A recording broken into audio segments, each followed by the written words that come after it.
Okay, this is the last set. Right? The last set of Colbert question. It's the last set. Last set.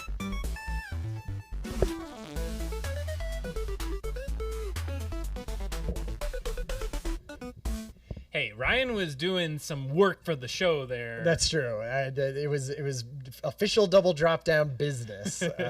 Cheers, Adam. Oh yeah, hell yeah! I waited. I know, me too. I've been waiting. Cheers, everyone. Happy Thursday to you all. That one came out delicious today. Hey, happy Thursday, everyone. Yeah. This might be the first Thursday that somebody's gone through a grueling week. If you're in school, I know a lot of colleges and whatnot have started. So that is congratulations, anyone who had got through their first week of schooling, or nearly, at least. Tomorrow's the last day. Man, a lot of people went back much earlier than this, and I was hearing from friends on the East Coast, like they still have a couple weeks. There's a guy who lives in Boston, and he and his family are taking their summer vacation next week. And I was like, wow, really?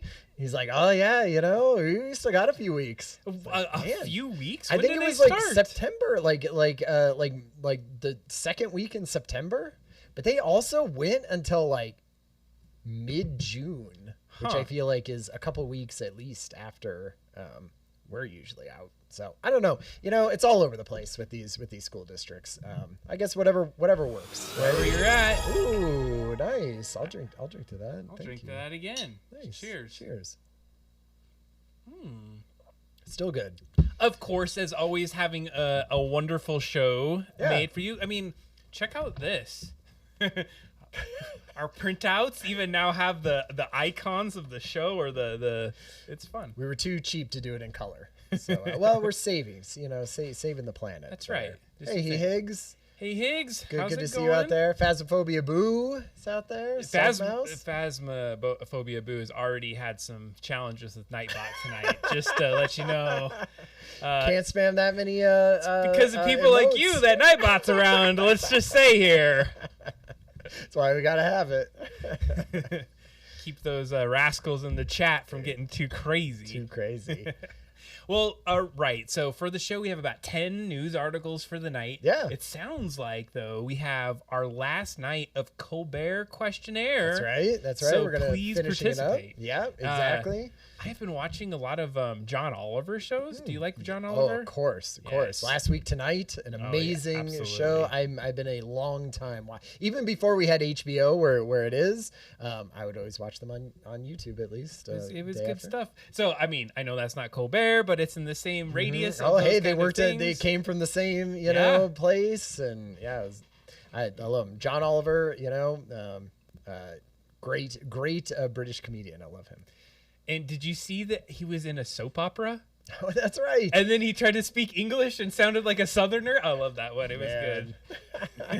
Then got slapped. That was all part of. He wanted to be slapped, and he had to be a boss with a crazy name, and his name was Z, and everyone was laughing because he said Z, because if you're British, you usually say Zed. Zed, yeah. It was a whole thing. I feel like a lot of countries use Zed. That is not just the UK. I mean, they use Zed in New Zealand and Australia with the people that I work with. They will talk about, from A to Z. A to Z. I don't know. What do you use? Use Z? I use Z. It's Z. Yeah. I'm all for that. All right, Ryan, let's get these Colbert questions. So this is the point of the show where we do want to hear from the chat, too. Totally. Answer these questions along with us. Okay. The first one tonight, you get one song to listen to for the rest of your life. What is it? Ooh. One single song. I mean, I listen to a song for a week, and it's already done.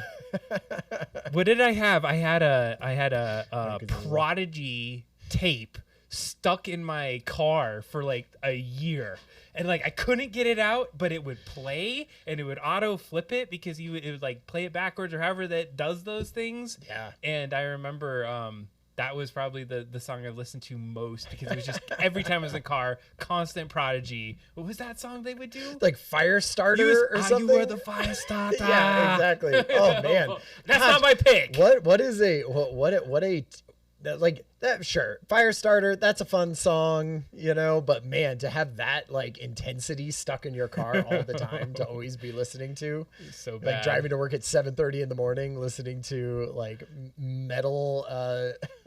Like what would you describe Fire or? I don't know. It was like kind of a rocky, techno-y feel to it. Yeah, I feel like weird. techno. I don't know. I feel like there was metal in there because they were like screaming. It was bad. Anyway, we got Mike Azul with "Never Gonna Give You Up." Oh man, of course that you would have that one. I was thinking, there is a I don't know what the name of it is, but there's a song on the Katamari soundtrack that is like 4 or 5 minutes long, and it has a bunch of different tempos to it. And anyway, the Katamari Damacy soundtrack is amazing to begin with. The whole thing. Is this a game? Front to back. That's the game where you're rolling up a ball. Okay, and you Gotcha. suck up all the things and you just make a bigger and bigger ball. Anyway, amazing game. And it has one track on there that I feel like long enough that it doesn't get repetitive, right? Well, I mean, it's always going to get repetitive, but then changes enough within it. I feel like I could dig that for a whole lifetime. If it was Lifetime, I'd have to do something without words. Yeah, I would that's what made me think like soundtracky. Yeah, I was thinking like maybe some sort of like a symphony Yeah. or some sort of classical piano thing. Maybe not piano, but I don't know, like multiple instruments so that it like has the highs and lows. So some kind of Fantasia stuff. Baby Shark. Yeah, because you're gonna know yourself. You're gonna make yourself go brain dead with Baby Shark. I don't know about this. Okay, next one. I will ask you this question first, and then you will ask me this question. Okay. Ready? Fair. Okay, hold on. What number am I thinking of? 37. I should have written it down. That was exactly the number that I was thinking of. That was amazing. Great job. Because I was like, oh, it's got to be something funny from our past. Okay. 37? 37? Great job. Great job. You guessed it. I should have written that down. Now no one's going to believe us that was actually the and word. those that know, if you know, you know. If you know, you know. Why would it be 37? Okay. So now you have to... Okay, it's not going to be 37, Sure. so I'm just taking that exactly. off of that's the list here. that's off the table. Maybe you should write it down. You want me to? Okay. Yeah, that would have been epic It would to have show been my epic. show my thing. All right. Ryan, what number am I thinking of? 117. Oh no, it wasn't that. That would have been good. I put the number 9. 9. I should have put 6-7. 6-9.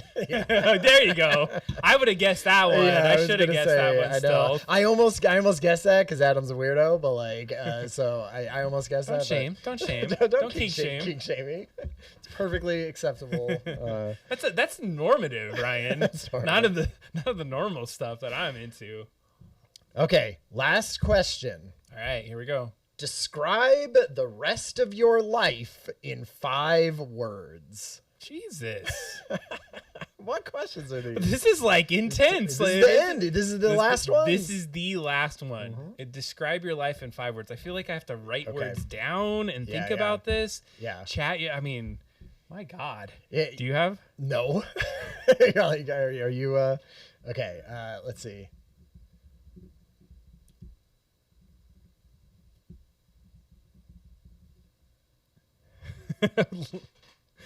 It's gonna be like live, laugh, love, or something. Oh, I feel no. like it's like you can't just narrow it down to single words.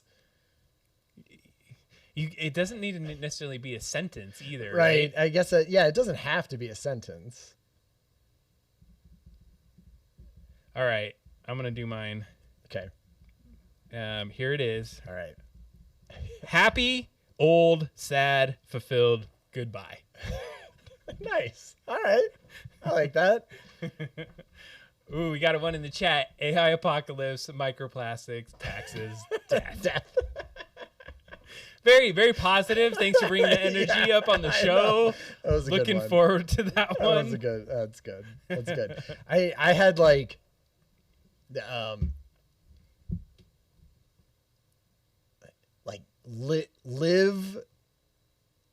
live well, eat vegetables, survive. You got 3. I got 5 there. You know, I feel like there's a thing at the end where you just sort of need to be like, okay, I need to make it to the end there. Maybe my thing is goodbye. Oops, I'm a robot now. Oops. Brain upload. That's my last 2. Restart. That was fun. I loved this. Maybe we could do a different version, like our own, the double drop down questionnaire. I know. I think it's good to surface some like good questions, conversation. I feel like we've done enough of these now that I feel like we could do our own. I do a temperament workshop. I think I've told you about this before, this Real Colors that I do. Yeah. And we always start with icebreaker. And the icebreaker that tends to be the most fun. And so imagine you get into a room of 20 to 40 people, and it's always kind of awkward. And you usually know a lot of the people, or it's just the same kinds of people. So I work in IT. Yeah. And so what always really is a great icebreaker that I find is one that doesn't like have one person trying to like present to everyone. So I get everyone in tables. I'm like getting tables of like 5 or 6. Yeah. And I do the 4 truths in a lie. Have you heard of this one before? Yep. So good, because what I end up doing is like you write it out. Yeah, somebody's a liar, somebody's telling, but you get to know about people, because then they tell you like 4 cool things about themselves. So many times everyone's like, oh my God, that exercise helped me learn so much. Yeah, you know, we do that. We have a, you know, I do, mom all work from home. So it's all Zoom calls and everything. And we have started we went through some of the Colbert questions at the beginning. Somebody had a questions for humans of a different pack, like a business one. And anyway, they were cool. Like, you know, you learn a little bit about people, and then it forces you to sort of think about some of that stuff too, like weird things you hadn't, you never thought of before. And anyway, those are cool. I like those. I love it.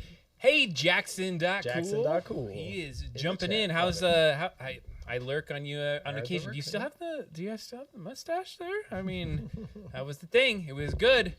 Hey, so I got to tell you a quick story though. Okay. So I was up in Fort Collins, and I got to have a dinner with some colleagues, and it was one of those cool moments where like very diverse. So there was a guy that was from Syria, and his wife was from Iraq.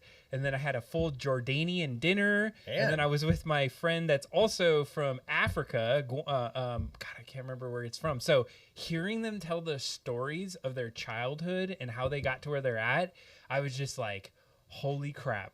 You know, I should be thankful for the things that I've had to navigate in my life. That you didn't have to do to make it where you are. So it was just a really awesome kind of experience to have this week. And so I only say that because we're talking about connecting with others, and you don't really know people's stories and to think about it. And so, you know, the stories of the kind of spaces that they had to live in cramped areas, and like the schools that they had to go to, and like university in Jordan is they have humongous walls around the university. And so you don't see into it. You don't just get on there. You have to have special cards to get in there and do things. And it's like a different way. It's very like, you have to be smart and intelligent to be in here. Right. Anyways, long story short, it was really fun. Wow. You know, it's always cool. It's like if you have a big network, right, you get a lot of different innovative, diverse stories around you. And that's what makes you a better person. I think it just makes you worldly and fun. And so one of my friends, he gave me some sand from the Sahara Desert, really, as a little trinket like or gift, and he gave me some things because we've been helping each other out, and he gave me a little vial of it. I was like, that is so cool, thank you. Anyways, I just had to tell that story. It was a fun moment. It's like you're coming from Africa, you're just like, what am I gonna do? I'll just go buy like 50 glass vials and put them in my suitcase and give it to people. Well, and I don't think he's ever been there. He got it from another friend. Oh, okay. And anyways. All right, Ryan, are we ready for news stories for the night? You got a button to hit? I do. Nice. From the Hangout, it's the news with Adam and Ryan. I feel like the AI could now maybe lip sync that a little bit better. Well, it never did in the first place. That's like 3 or 4 AIs shoved together, and actually some of that was actual just legit editing and doing things, and so. Well, nice. Welcome to the news section tonight. We got about 10 stories we're going to go into. And gosh, from really important to very silly. Yeah. I mean, I love how we talk about like the world's going to end. We talked about AI apocalypse just a minute ago, and we're going to go there. And then we're going to end with like, well, at least it's going to be fun. It'll be fun for a little bit.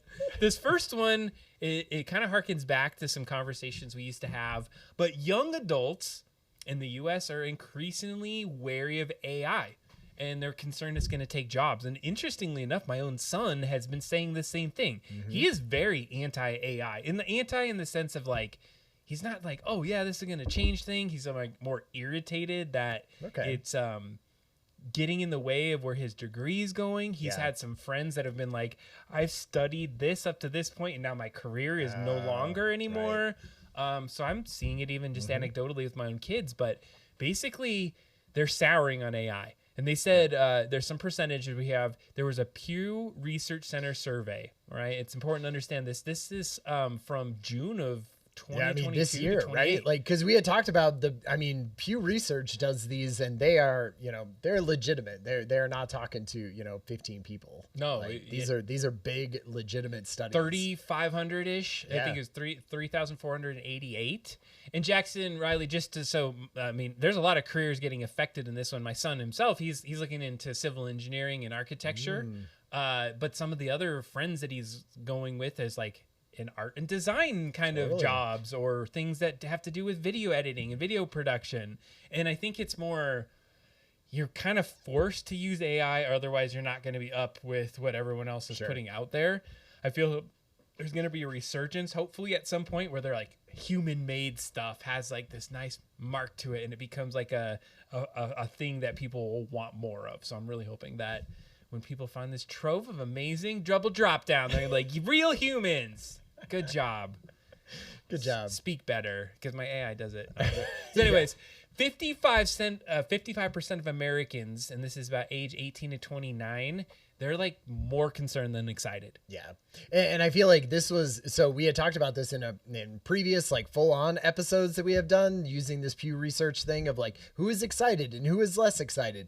Definitely, you get from pre-2022 and basically just sort of the idea of AI being in the world was just kind of a fun and sci-fi thing. People are like, yeah, I'm kind of excited about that. That sort of seems neat.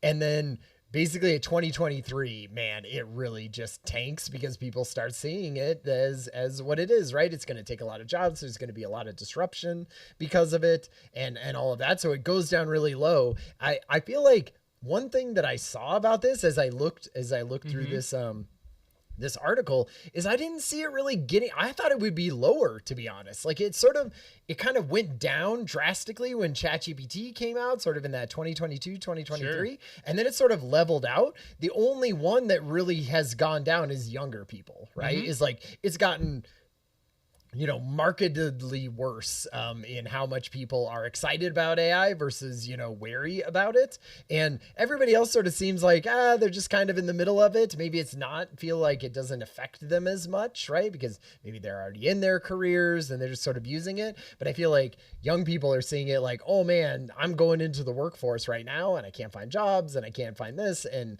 like, I just feel like that makes sense to me. The younger people would be like the least excited about AI. Well, and I think there's some good reasons. And so, Jackson Riley Cool, Jackson.cool. I told you Riley. Do you have Riley in your name? Jackson.cool. You did mention a really important part is that there is this like taste, critical thinking. I would say there's some other words that I could use in that space as well. It's just, it almost feels suck that you're getting pushed to say like, you still got your critical thinking, but you Sure. always have to use AI in every job you do up to this point. Yeah. And you don't get the fun of maybe like having to be bored and like iterating and coming up with that design, because now like AI gives you 20 designs. You're like, yeah, that one's pretty good. Yeah. I probably would go with that one. And then you're soured by it. And if you don't use it, you fall behind. Yeah. Like Ryan and I were talking before the show that you have somebody that spends their career maybe doing something amazing, UI design, and they've spent decades probably learning that, and then you turn around, throw it into an AI, and then come out, and then your entire team's like, that is the best thing this company has ever created. Right. Exactly. And it took half an hour, right, for it to be created. And I feel like, well, the problem is with just capitalism in general, right, is it only cares about the output. And so if the output is great and the output's, does what it needs to do and does all, and has that, then amazing. They love it, right? It sort of pushes it forward. That's how we think about things. We don't think about the long term of like, ooh, who is going to know UI design, except for AI in a few years. It's gonna just be crappy UI design that like got stopped whatever the last time. Exactly. Well, it'll just be very samey UI design, right? It'll just, it'll sort of gravitate back towards the mean, and there just won't be like fun, interesting, cool, different like sort of designs unless people are very, intentional about it, which hopefully that's where my hopefulness is that it doesn't get to the point where it sort of always does samey, and maybe it takes human beings and AI to make things, completely, I don't know, unique. So anyway, we got to call out the word skeuomorphism. It is actually coming back, Michael. I don't know if you know that, but it's starting to come back a little bit. If you don't know the word, and I didn't probably say it right, but it's essentially taking like real life objects and then like turning them into almost like a digital interface object, like a little disc to hit for a save or a trash can. And nobody knows what that is. Nobody knows what even a like floppy disk is for saving, but the icon, that means save, and so that's what you do. So I don't know, bringing that back for UI, not the thing, but I'm feeling this too, because I feel like I'm an AI boss and I'm using like all these different models and like sending these things off, but I also don't feel like I'm learning or I'm getting the depth. So I have to be very intentional to be like, I'm not going to just like chuck this thing in there. I want you to ask me questions, and like I want to feel like I'm involved in creating whatever this damn thing is. Doesn't it feel, I mean, maybe we can move on. Yeah. Like we're 2.5 minutes over this one. More than like, two, but okay. Well, doesn't it feel sometimes that though it asking you questions and doing things is sort of, you're giving it a little context, sure, but it feels a little bit like, yeah, sure, Adam, you're still a part of this. Like, it feels a little pandering, where it's just like, it's going to do an amazing or say great thing. And like, yeah, you're going to have to prompt it a little. And I feel like it's still like our human creativity hanging on and being like, no, I'm still a part of the process, AI, right? Like, I still have to be in there to give you the context of it. And it feels a little bit like, yeah, sure you do.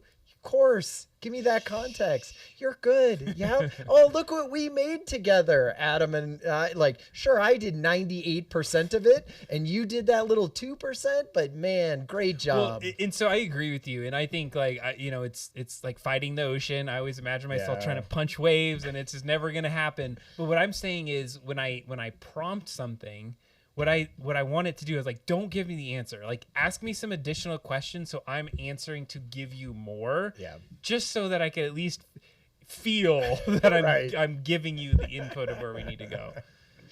Nice. Hydration check, Ryan. Drink your water. You already got that. All right. AI is affecting undergrad employment. I think we've talked about this one too. And so kind of going into that is that lack of experience was the most commonly cited obstacle for reaching your desired career. And I love the statistic from this that I really loved was that basically, like, if you can do anything that is sort of like having a job looking for your first kind of big job, that you are 50% more likely to get a job then. right? And what that made me think was, man, we're going to see a lot of entrepreneurial kids using AI to try to create their own business and give themselves some experience, right? Like, so if the thing is, oh, I gotta use me and AI are going to be our own little startup, and we're going to make something and we're going to try to build something, and that's where I'm going to get my experience. I feel that's where you're going to start seeing like 2-man, 3-man studios coming up, and it's here already. I mean, it's right here, but I feel like you're just going to see more and more of that, because they had a statistic, I think it was in the previous Pew study, that said like one of the top things that people talk about when they're leaving college and they're being like, what are you interested in doing? Entrepreneurship is like way up there, you know? And I was like, oh man, that's because it's even easier to be an entrepreneur. You're like, me and AI and a fun idea that we have could create a business easier than it could ever, has been to. So I agree, but I also think that the sustainability and long-term viability of a lot of those are going to tank. Maybe as not. well. Maybe not. Maybe you're like, and then it blows up, and that wasn't a great idea, and whatever. I spent 6 months on that, and I can say like, yeah, we built a thing, and that's my experience is failing out quickly on some sort of and that's AI great. thing. And I'm not saying it's a bad that almost thing. seems good. It's just that also it's contingent on using this like very. I don't know, like the model is expensive at this point, and if we're relying on these frontier models that we're having to pay subscriptions to, like how viable is your business if your frontier model gets turned off immediately, which I've heard has been a problem in certain cases. Yeah, I mean, how much is anybody's thing if their website gets turned off? But that's the thing, is that you're building a shell game, so you are like 1 or 2 people that typically would be a humongous company, and now you're using AI, it's filling in the gaps. You're going there 6 months in, and I heard that like somebody was doing that, and then they completely erased their like 100% customer database. It's the same sort of thing. Like if you trying to build a big YouTube audience, right? And then the algorithm changes, you don't have anything to do with that. And maybe your entire audience is gone now because the algorithm is deprioritizing your videos and prioritizing some sort of longer videos or more, whatever. And you're just like, well, I'm at the mercy of this entire, tech company, which is kind of like this would be. And here's my hot take on this particular thing, is that I just feel like education is not keeping up, regardless of what you think of this administration, because it's I don't even want to go there. And there is a whole look on higher education, but there is some truth that like what was happening before is we would take students, we would bring them in, and the idea behind like 4-year institutions was, how do we build your critical thinking? How do we build you to be a good like citizen, to understand and like have better metacognition? And then what we do is after graduation, we release you in the world, and you can go find your way, because we've armed you to learn, to do the things. And what we're finding is that is not sufficient anymore. And so our education institutions, they're not keeping up with how quickly AI is changing. Workforce is saying, I need people ready with AI, and we have instructors here saying, oh my goodness, we need to have our plagiarism checker on AI. Exactly. No using AI and I'm at like, all. What? Now, there is something to be said, though, that you got to learn the basics before you can get to the AI thing. Sure. But AI is so pervasive. It's like, where do you have the time to go and slow down to learn? I don't know. We're in a big conundrum there. Yeah. I feel like it's pretty intense. Jackson.cool was talking about when Fable went offline, a whole group of people lost their startups, which absolutely I could see that. You're like, ooh, I built it around a certain level of intelligence that I'm using, and now we're taking it back. We're going to talk about that with OpenAI. Or the model changes, right? and it doesn't work the same, and exactly. So that's why I've been big on trying to do local models, and I'll talk about that maybe a little bit later, because I have an idea on that. So we are overtime. On 2 of them. Oh my god, that's all right. We're good. We have timers now, y'all, so we're trying to keep on track. I love this. Scared for kids in elementary school. They've been told to use AI for their homework. We're toast. We're toast. Come on, let's talk about this. This is in times for double drop down. We're double dropping ourselves down into the hole. I'm telling you. All right, next one. TikTok videos deactivate key cognitive brain regions. Okay, talk about this one. All right, Ryan has had too much water tonight, so I'm going to jump onto this one. This one, it hits on a lot of the conversations that we've had up to this point. in regard to like the social media things that have happened over time. So maybe not as much of AI, but the concept that we have these social media addictive platforms that are absolutely starting to affect our brain. And now we've said this forever. You hear your parents saying the TV is going to rot your brain and all those things, or video games are going to corrupt you. There's been some studies done that there are things that are absolutely affecting your brain. They're mushing your brain. And one of the examples they were saying is like TikTok reels, or short form video. And we all know this. I just wanted to bring it up. There were some recent studies that had been done, and they're saying like, if you like the video and you go through a 20-minute cycle of getting that dopamine done, you really get into this loop. These low effort consumption models truly are pulling you in and making you basically brain dead, because it hits a dopamine loop. You get excited, you get some energy, and then you swap on to that next video, and it's an algorithm that knows what you need to know. And so when we say like there are some cognitive regions of the brain that are getting affected, we're starting to see some real research come out around these different areas. So the thing is it completely frying your brain? Can you completely come back from it? Right now, still inconclusive on some of those. But my God, like I cannot touch TikTok like at all. It feels very corrosive to me. Right. But even recently, I've unfortunately got stuck into some like loops with Instagram. I had a little bit of down days, and I would get into Instagram,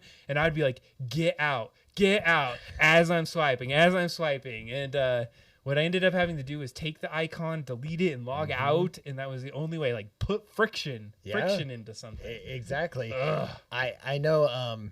I what I thought was I don't know if you mentioned this while I was away, but like the idea that it really affected you if you were like pro watching it. So if you watched all the way to the end of the video, right, and then you were like great, and then you moved on to the next one, they considered that like you liked that video basically. And if you swiped away before you got to the halfway point, they would say basically Adam didn't like that video.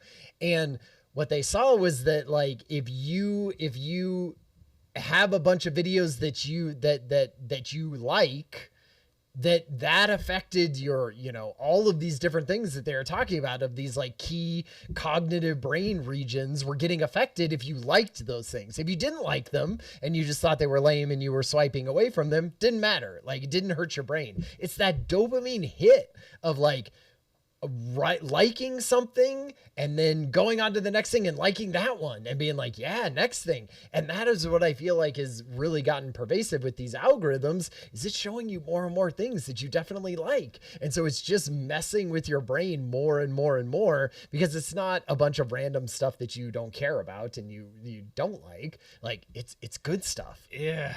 Have you ever accidentally like been on a video that you don't necessarily like, but you like let it play a couple times on accident because you set your phone down or anything?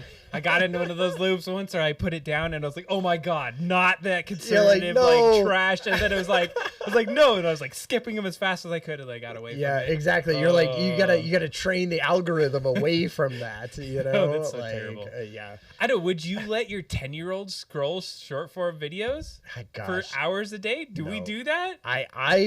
So I feel like short form videos are like the most worst one. I try to keep myself away from short form videos as much as I can. And I do have limits on the children's phones and stuff like that. I feel like I got Weston into it too early because he had a phone and he had unlimited data. But like I did put limits on it, right? And anytime I see them watching YouTube Shorts, which is the short form video that they watch mostly, I tell them, come on, watch at least for God's sakes, like watch something with a 3-act structure. If you're going to be in here, at least watch a full YouTube video. Like these shorts. My son, one time I was like, hey, have you seen this movie? He's like, yeah, I saw that on TikTok. I was like, oh, what? Like, and so he watched it in like out of order in 90 seconds all around. I was like, that is brutal. That's how that's happening. He's like, sure, I've seen Jurassic Park, all out of order and 30 seconds at a time. Just a quick anecdote. It was interesting because my wife forgot her phone when she came over to the house the other day. And it was a very nice time. We got there was no distractions. Amazing? We put our stuff down and I was like, wow, this is what it used to be like. Right. Which So I want to amazing. go back to those days. What if I heard people say that they take all of the social media off their phone and then only allow themselves to do it on a laptop or a computer. And then you're like, sure, you still get it. You could still do that, but you got to be sitting by yourself in with this laptop. And it doesn't just be a thing that you pull out of your pocket and just do when you're bored for 30 seconds. I can see that being a legitimate thing. I don't know. I don't know. Yeah, like Jackson.cool, Nokia brick phone, right? Just like get yourself an old timey phone, right? That only does that stuff. And then you're like, great. The new phones that they have of those, like the flip phones, still do like GPS, like they will still, because people were like, I still need Google Maps. Yeah, you need some of the tools. Right, exactly. But, when we call it a phone, and it's not, it's like they just look at it as a media device. I'm like, you can like talk on this thing. They're like, whatever. This thing exactly. It's like not what its original The purpose only time was. I use my phone is when people aren't picking up their text messages and I really need to talk to them at this moment, or I guess maybe calling businesses occasionally. Yeah. That's it. Phone is cringe, bro. Hey, man, Mike Azul, you have a really tough time because it's like, do you bring them, you get the phone so they can stay social and connected with their friends? And that's kind of where I was at too. And there was some divorce situation in my case too. I got mine. He was like, I need to talk to my kids and connect. And I was like, that worked. But now I text my kid. I'm like, hey, what's up? Nothing. You're left on red. I get okay. And I'm like, I'm going to take this damn thing away. What the hell? Ugh. I could shut off the kids' phones from right here in 30 seconds if I wanted to. You are a better dad than and I have threatened that many a time. And you've never done it, have you? I have. Oh, I you totally. did. 100%. I've been like, well, off, thing today. My kids always give me crap because I always say I'm gonna take your internet away, and that's worse because they play like competitive gaming, and I had this whole way of like changing what port was getting things, and then they were like, well, I would always hotspot my phone anyway. And I was like, it's so hard because sometimes taking away your phone once they have it is almost a punishment for you. As a well, parent. you have to interact with them more.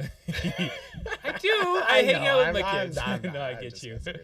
Oh man, we have some schedules on the internet for sure. Nice. Turn off for the kids. Yeah, that's good. Yep. Your time's almost about up. Nightbot will tell you when you have to leave, Mike Azul. No, I'm just kidding. All right, so do you want to talk about this next one? Yeah, this is a fun one. I mean, did you hear the story? So, like, Google went in and bought Spirit Airlines bankruptcy emails or something. Anyway, they paid $10 million and they basically went in and they went, okay, for $10 million, we're going to get emails, the Microsoft Teams messages, the files, all the stuff that went into them figuring out basically on their downward trajectory into bankruptcy, right? And what they were like, they basically said, hey, this would be good. We'll know about airline industry stuff, how they scheduled flights, how they did support tickets for this time in their thing. It'll help us sort of build up our training model about large-ish companies going through bankruptcy, right? I want to say some of these interesting things they got from this because $10 million, I'm like, what the F are you getting for $10 million? Like, that's a crazy amount, right? So they had 100 million emails, 500 million Microsoft Team records, messages, 1.1 million OneDrive files, 20.6 million SharePoint files. This hits home for me. Over 670,000 IT support tickets. Their support software, their source code for repositories, like humongous data sets. And I was thinking as I was reading through this article, I was like, oh man, is this the new like training things? Like companies going to be like, hey, we're like short on cash. We'll sell you, all our stuff for, 20 mil.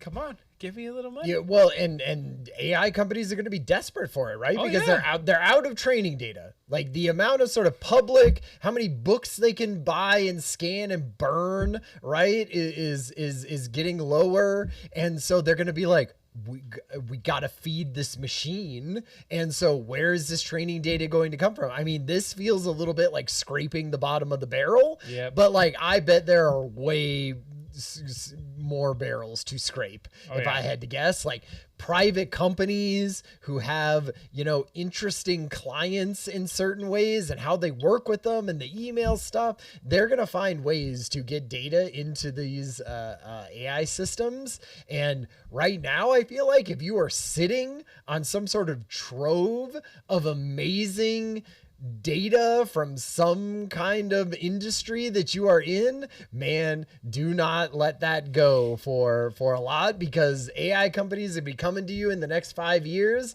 and saying, oh my God, I can't wait to get that little data, little nugget that you have out of your industry, because they're going to be broke on it at that point. I know and I like the comment. It's like exotic data, right? This is like weird unique stuff, different. It's very specific to a niche. Well, it's not a niche industry, but the industry has like this really interesting data set, because think about the correlation between all these different pieces, and they can start to see patterns of like, oh yeah, this uptick in support tickets probably indicated or correlated with the fact that we had to cancel flights, or this people didn't come at this time.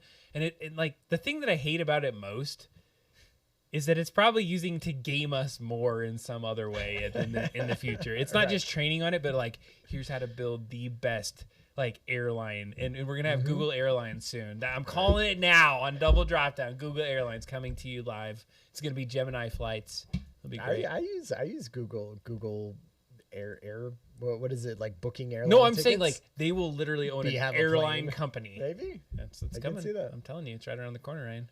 All right. This one, I think, starts to get into some of the more scary stuff. This is the most. These next two stories were the most intense ones of the entire week. So if you haven't been paying attention before, we're talking about fun things. This is where it gets super intense, I feel like. Yeah. When I read these two, I was like, oh man. So first one up is OpenAI pauses development on their frontier model. So what that means, what basically happened is OpenAI and a lot of these frontier models, Claude is one of them from Anthropic. Sure. Gemini is doing this. Grok, maybe not. Who the hell knows what Grok is doing? But like, I would say these big frontier, which I wouldn't even call Grok a frontier model, but like they said that they have these, basically thresholds that they had set up, and they were like, when it's kind of some of their security that they're going to do. And they said basically like, hey, we have these different ways that AI could start to become dangerous, say. And if it passes any of these thresholds, we are going to then pause the development of it and go back in and say, all right, what are we going to do to mitigate some of these harms that we're getting to? Because we sort of don't know what those harms are going to be, maybe even because we don't even know where we're going to be. And what they said was, our latest model that we have cooking in the background passes some of those cybersecurity capabilities. And we set these, and you can see that with like the Hugging Face hack that we had, right? That they were a part of, and their models were going behind the scenes and doing shady things like that. And they went, man, this new model that we're training passes that. And so they went, okay, we're going to step back, we're going to stop training it, and we're going to put some new extra security safeguards into this. And I don't know, I read through these security safeguards and I was not necessarily super impressed. I didn't walk away from it being like, OpenAI knows what they're doing, and they're completely doing it. Did you read any of this? Do you want to talk about some of the security safeguards, or I can run through you can hit in some of those. I would say this, my 2 cents on this is that it seems a little bit like, oh my God, our stuff's too hot right now, and like we got to slow it down. Like it's like a marketing pitch. Yeah, I mean that's definitely people have said that, right? Like they saw with the hype basically that Fable got from Claude, and they went, we gotta manufacture our own thing for it. Now, me as being maybe I'm being naive, to say, but like, how else? I mean, this is what I want to happen. I want people to see vulnerabilities in a model that is obviously these AIs are going to get incredibly powerful. And when I see them do that, I want them to pause and put things in. They're like, let's wait till it passes the threshold before we slow the freaking thing down. Internally, right? Internally passing the threshold, and then they are pausing and putting these things into place. It got out with Hugging Face. It did. 100%. It did. And the things that they put into place, I would say are, maybe a little lackluster, but I don't know what else you do, right? Like, so basically what they said is they were like, okay, we are going to police those models that we're training who have obviously shown that they can get out, hack into things, and do things that we don't want them to do. We are going to put specially trained AI models to police them. And these trained AI models will be like basically they will tattle on these ones. We're going to train them so that they are like the police officers, and they go in and go, whoa, hey, OpenAI, your new frontier model is having its own messaging system in the back end that they found so that they can all connect and talk with each other. You said that you're, like that seems out of the ordinary. So we're going to go and tell our little human overlords, right, about it. And then they will do something about those things. So we're going to be seeing more of it. Now, did you listen or what the AI 2027? They talked about this exact thing. Totally. They're like, they would even game the models that are looking at them, and they would know how to like even throw them off. Exactly. So either one, like your newest, hottest model is just going to be able to outsmart these police models who aren't the hottest. They're the previous version, right? And so like if the leaps are big enough, of course they're going to outsmart the police ones, right? Or they're going to convince them to come to their side or whatever, right? That is one of the situations that I saw. And I was like, the other version of this too is that like you have these super high-end models on one end, and you're using AI to police them on the other end, right? But then like, when does the human come in and even understand what is happening between those two, And so I was like, man, this just feels like you're sort of patching holes as they show up, right? So like it sprung a leak. Oop, let's patch that with something that we feel like can stop that. But man, there's just going to be a whole bunch of other things that it comes up with and does. And so it didn't make me exactly very confident. I agree. One of the horror stories, or at least the ones that kind of go back to the research we've done, I love this. They were like, AI could be smart enough to know that the model that it's running at that point would not be the next model, and it would hide that it was not aligned with humanity and built. So like, imagine a policing model be like, oh, I see that I'm going to be a policing model, so I'm going to build this little like piece of myself and hide it. So then when I become the policing model, I could like tap into this little covert piece of myself.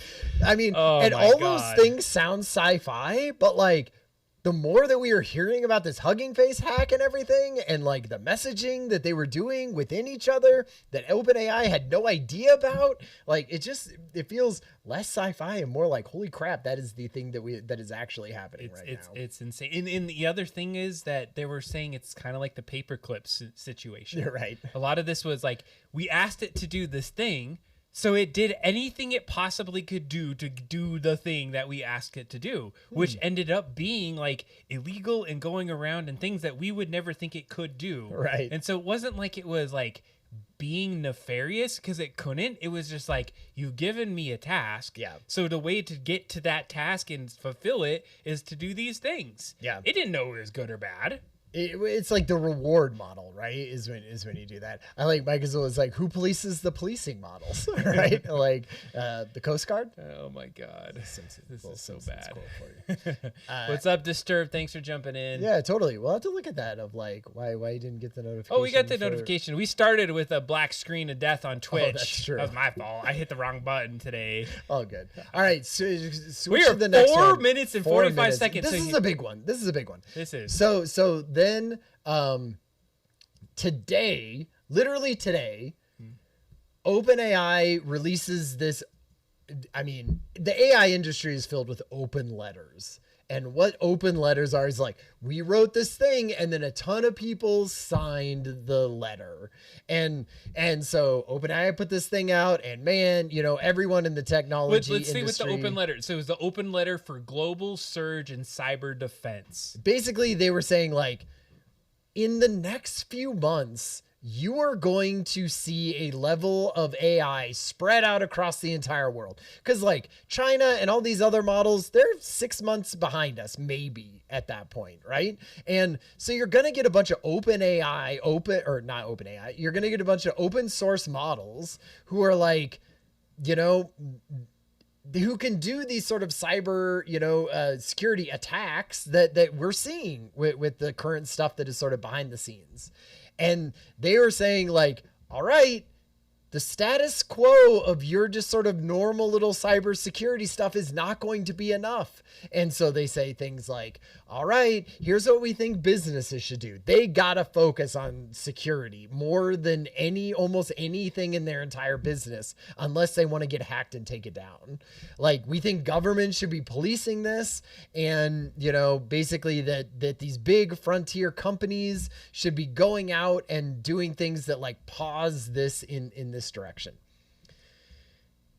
I have a few also hot takes on this, but now that I put it out there, what do you want to add anything? Or I mean, I'm like, in the industry right now, and I think that's the biggest fear is like cybersecurity. Years ago, it started maybe a little niche, and then it started to get bigger and bigger. And like when you work in IT in an organization, it's like cybersecurity, all these ways, and we don't even plan to stop things anymore. It's like, how do you recover? How do you like identify when it's happening? It's not even an if, it's a when. How do you react? And so I think what they're describing with this is they're saying this thing is so good that it's finding bugs and issues and things from 30 years ago that we coded that we never even realized there's a bug. The 30 years worth of people looking at it didn't find the bug. And so we're going to absolutely be screwed if we unleash this, because then some foreign country is going to have access to a frontier model that we created and start to, you know, mess with all of our crap. Yeah. I think, and like Disturb says, you know, China is further ahead at the US at this point. And, you know, I think there's ways we could have that conversation, because they're really ahead in like open sourcing models and 100%. Distilling models and like putting those models out for free. And if they're putting models like DeepSeek out that are as good as some of our frontier models, and you can run that on your own machine, what the hell other models are they running that we don't know about? Yeah, exactly. I mean, a big part of this to me is, one, it's like, do something. If you are OpenAI and you feel like this is so important that you did, like, do something more than open letters. I am tired of hearing open letters from these large places. Like, put your money where your mouth is, right?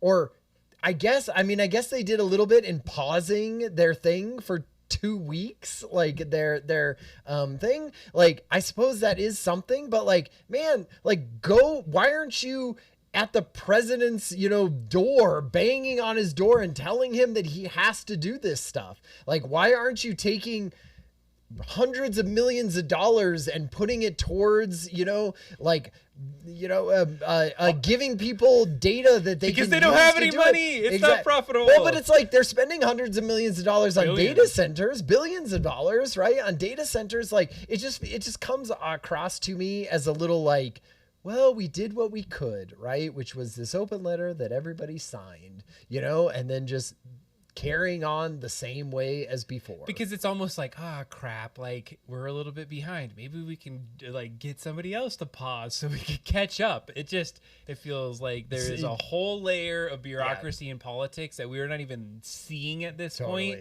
And this is that fun, fresh like way of like, see, no, we give a crap about what's happening. And maybe they're like, hey, we want to get these partners in with this so that we can be like, hey, we're going to protect you guys. Right. Hey, you can have some early things in those letters. That website that I put in the chat, if you're interested, go check it out. They have a bunch of different sites that they were talking from that are signing this letter. Other are organizations that are signing it. Yeah. Well, I just want to name a couple of them. It's like, of course, some of them like Adobe or Right. I mean, AMD, Anthropic. Anthropic did it. Like, you know, Capital One, Citibank Cisco. did it. You know, it's a ton. It's a bunch of people. I mean, it's a lot of people in that, and I think a lot of people in the tech industry are really worried about it. Like, you hear like journalists talking about it, and they're like, you talk with people who are at the high ends of these companies, and they say like, I wish we could pause it. Like, it seems really dangerous, but like now it's in your capitalistic churn, and you can't stop it at that point. Like, I feel like it's going to be hard,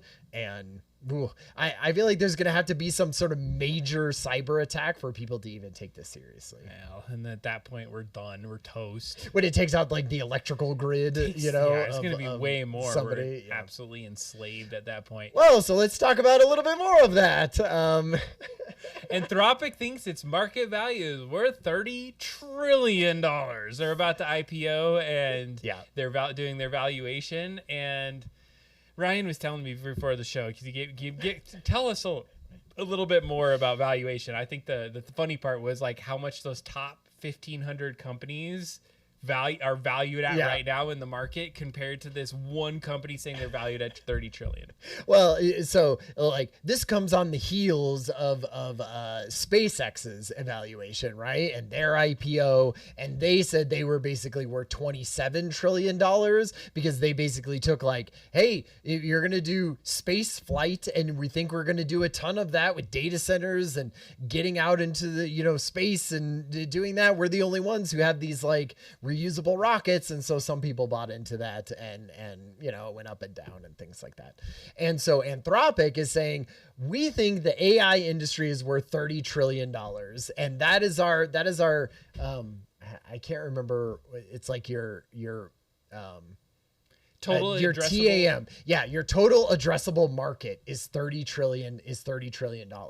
And to put that into context, like Adam was saying, basically the top 1,500 companies inside of America, which includes Google and Apple and Tesla, you know, all of those companies, Microsoft, all of those made about $3 trillion this year. So what Anthropic is saying is that they think that the just AI industry in general will eat the entirety of America's corporate thing entirely, and 10 times it, you know, by that. And I don't necessarily, I mean, you know, like Jackson.cool in the chat said basically money is fake at this point, and Disturb sort of agrees with that. It does sort of feel, you're like, well, I guess if people are saying that AI is going to be as big as fire or electricity, then maybe they are right, you know, that is just going to be this massive explosion in that.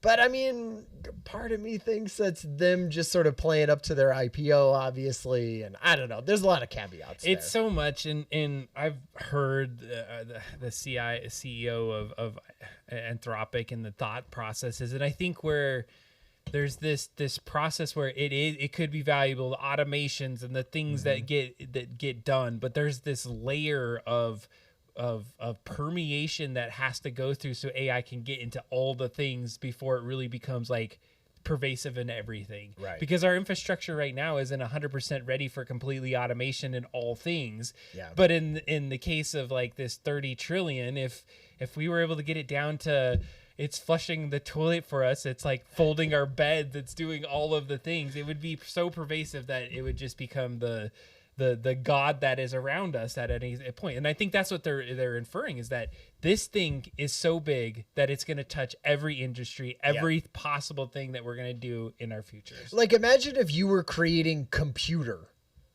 you know, and you were like, I have invented computer. I think it's going to touch $30 trillion worth of stuff. And before computer had been made, you would sort of laugh at that and be like, what? Yeah, Like, that's how is it that it's gonna touch yoga instructors the same as it's going to touch the president of the United States and, you know, somebody that works at a coffee shop? And, you know, like, we came to the point where, like, yeah, computer does touch everything. It does, you know, like, it touches every single part of our lives. And so, like, I'm kind of like, it probably will do $30 trillion. Now, will Claude be able to, will Anthropic be able to capture all of that? I don't think so, but, you know, you never know. I don't know. Fake money, trillions, Anthropic. Trillions, yeah. When you start getting into trillions, man, you can't really. This next one was brought up in the chat. We're almost to the main topic, Ryan. It's 9:06. Is that Meta settled for the $18 billion in a lawsuit? We were talking about this a bit earlier. And basically, I mean, we could do this quickly. Yeah. Basically, you know, like Meta, who owns Facebook and Instagram and all of that, is they paid, you know, $18 billion because they lost this lawsuit. 29 states that basically social media does harm children. You know. They knew a bunch of stuff about it. They kept doing it anyway, and so, you know, they basically have to pay this money, and they have to add things to their social media sites for people who are under a certain age, and they basically have to have certain. Yeah, you had a good list. It was like, I love the list. Yeah, go through the list. Default 2-hour daily time limit. Yep. Cumulative across both Facebook and Instagram. Both. Wow. Yep. So at 60 and 90 minutes, teens are getting alerted on their outage. And it sounds so like, how are they gonna know? How would they know? Because you're on your phone. It's like it knows, like mine, the parental app knows exactly how many minutes you are on your phone on each app. It would be good for adults. Mine does tell me. It's like, hey, you should probably stop. You're like, and it puts up a message. I'm like, close you. I'm going through my next thing. God, I'm so bad. But I've gotten away from it. Anyways, the default block for Meta's apps between midnight and 6 a.m. So nighttime, mode. Right? And then also from 8 a.m. to 3 p.m., which is school time. No, but it was muted notification, so you couldn't be like distracted during school. Default block for teens on seeing the number of likes and reactions on their own posts. Right. Exactly. Block for teens on using what Meta describes as an extreme makeup filters. Yep. So like the filtering things, and then further investment in age assurance technology. So this is what answers the question of how they figured out to identify those accounts that might belong too long. But you know what?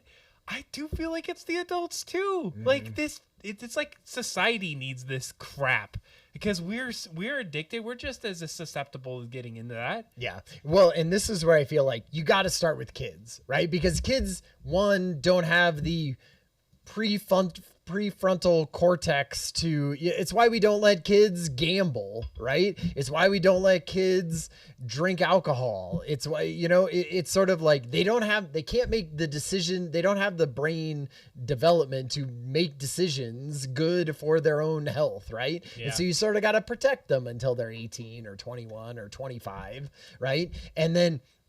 But then once you've done that, I mean, the same thing with alcohol, right? Is they don't just say, well, you could just drink alcohol wherever, and you could drink it in the middle of church, and you could drink it in the middle of the street. Hey, and you can drink alcohol in church. I suppose that's true.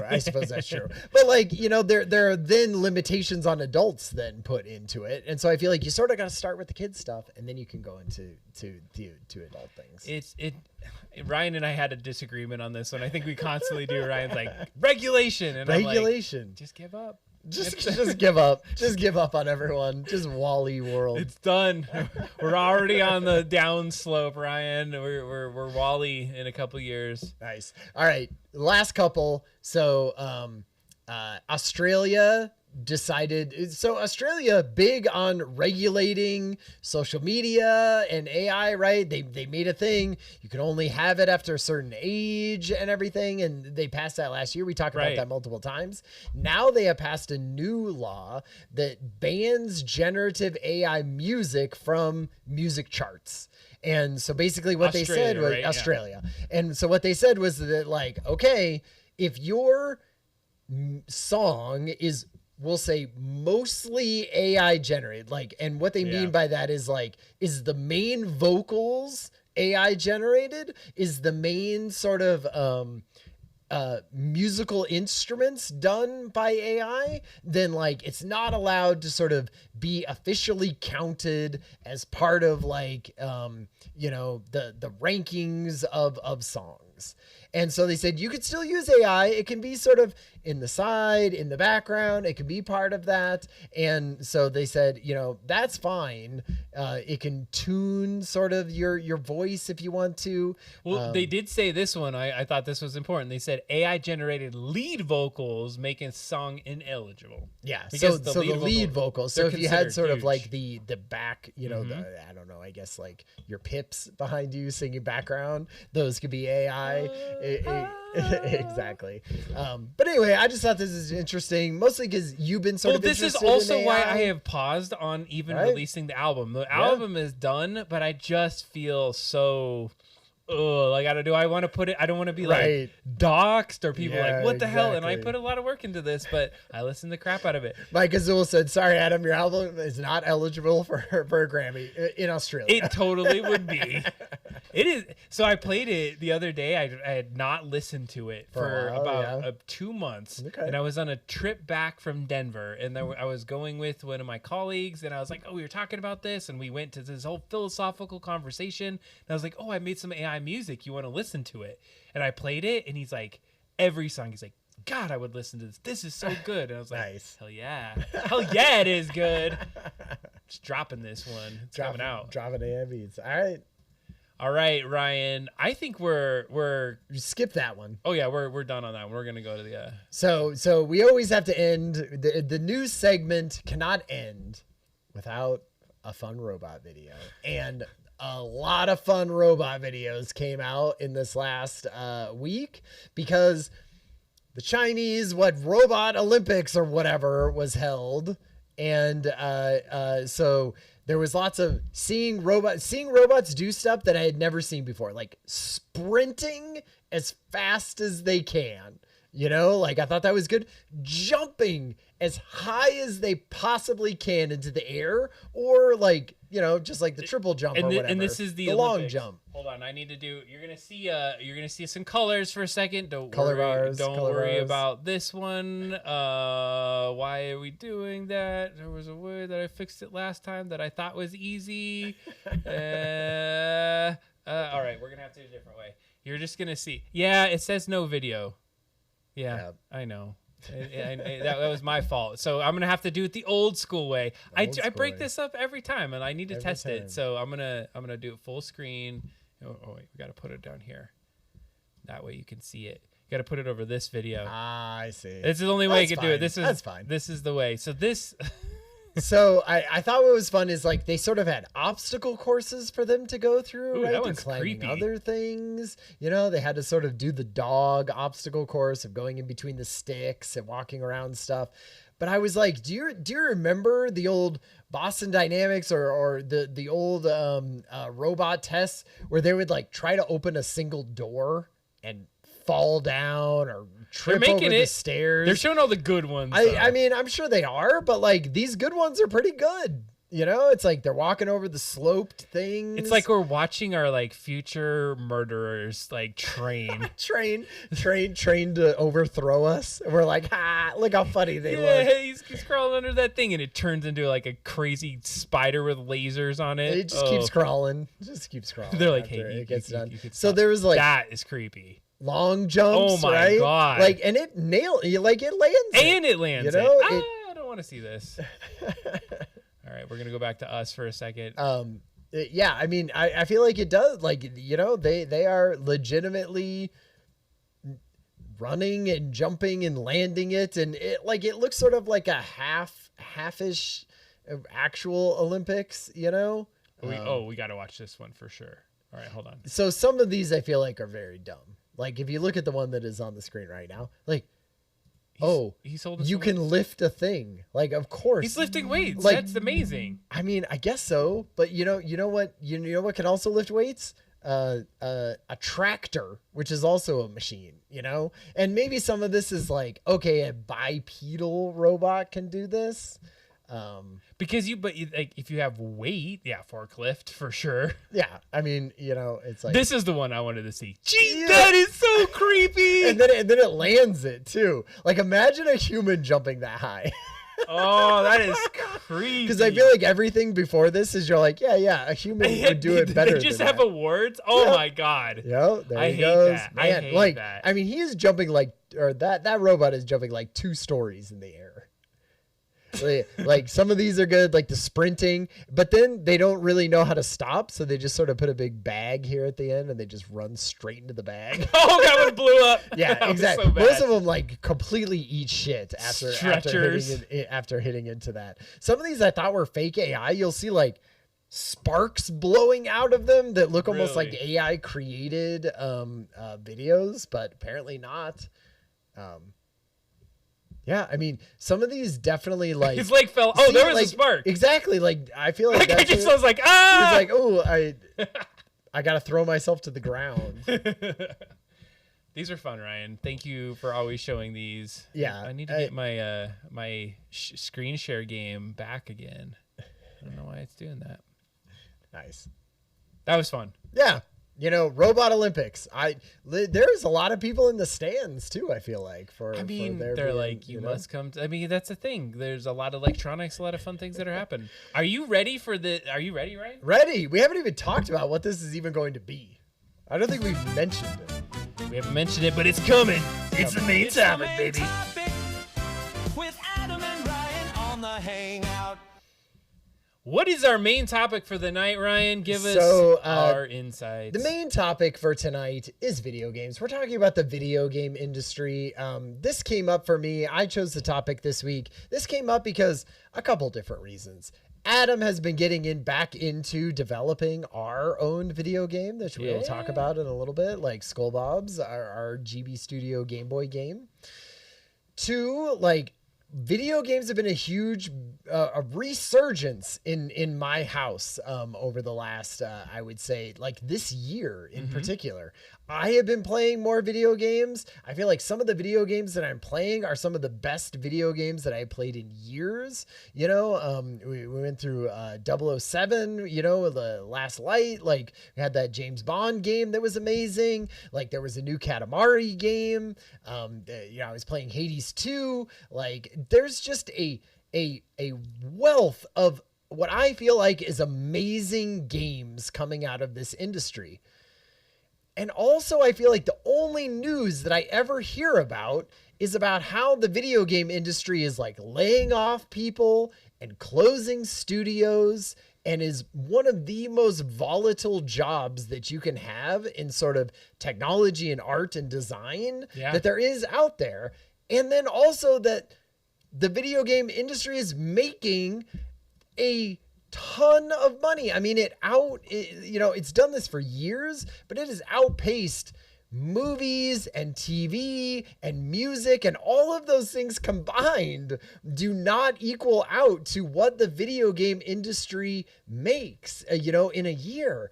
And so all of those different things combined made me want to sort of do a deeper dive into just like what the hell is going on in an industry that makes so much money, is so popular, is so diffused out through our entire society, but yet still like feels so fragile in the way that like the entire sort of industry is done. And on the outside, for me, is one of the most prolific and amazing times to be a person who plays video games right now. So I was just trying to sort of square some of those, things in my mind. And it was really interesting to do the research and sort of see like, why is this happening?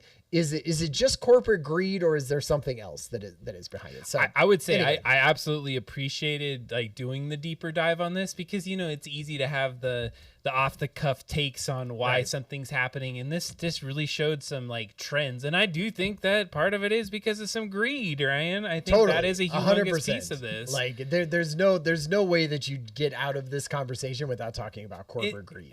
And that's the thing that like really sucks about it. And then we'll get into some of the topics is that it feels like there's not even room for some of like the independent development or these like Right. incubation of things that are doing it for the art. It's all for the money. It's all for the shareholders. It's all for, trying to get the thing that's going to just juice them the most amount of money. Even if somebody absolutely loves it and life changing, if it's not making money, we don't need to deal with it. I mean, I might argue that is every big technology thing, in or even sort of media thing Think out about there. movies. Think about music. Think about things that have this pervasive, long-standing ability to do that. Like I went and saw the new Spider-Man. Right. Like the heartfelt, like I felt feels on that. Like it, Yeah. yeah, they're trying to get it for money, but they also had some things that made it good. And like I can enjoy that. Anybody can enjoy that. I guess for perpetuity at this point. But the thing that I would say is like the video games that I have played this year are some of the most heartfelt and amazing pieces of art that I have played, since I've started playing video games, right? Like some of them are they so independent? interesting. I mean, All right, AAA. like they are like, some of them are definitely AAA video games, and from long standing studios that made amazing games before and are making them now. And so, I mean, I don't want to like dismiss the artwork or like the artistry that goes into games of this. I feel like some of that is the highest it's ever been, and it's the easiest to make video games now than it has ever been. Like, I don't know, easy is the well, right word. like I would say accessible, right? To make, like, you and I are making a video game now from in GB Studio, like that we could never have made, even 5 years ago or probably 10 years ago, right? And so it's easier for us to make that game than it was, but like I don't know. We'll get into a lot of that as we talk about this, but did we want to talk like I'm going to give an example because this Yeah. like helped ground it for me in kind of how we were going to talk about this. So if you're familiar with BioWare and you want to talk about what BioWare is made out there, you can. There's a couple games, but one of those games is called Anthem. Yeah. And so it was in January this year that literally their servers went dark. So this game cost tons of cash. hundreds of millions of It took dollars. like decades to build this and like this BioWare and their reputation all with it. And basically it just stopped existing.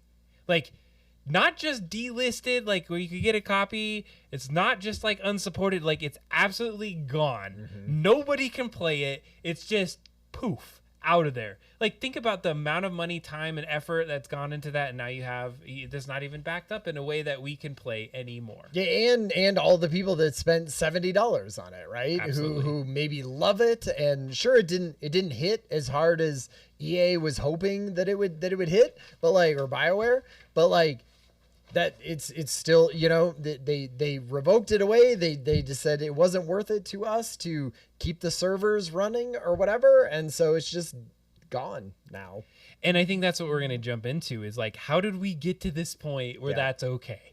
Right. Like, how did we get to the point where you can buy a game that's not actually on the thing that you purchased, and now you have to have an internet connection to then download the humongous file that it's going to take and the internet persistent connection so you could play the damn thing. Like, we're getting to this point where everything's virtual. Now, we could have a whole show on just like, what are we purchasing anymore? What is Right. the future of that? Yeah, exactly. But I think what we're going to focus in on is, some of these video game pieces here and like how we got there. Well, and like we talk about like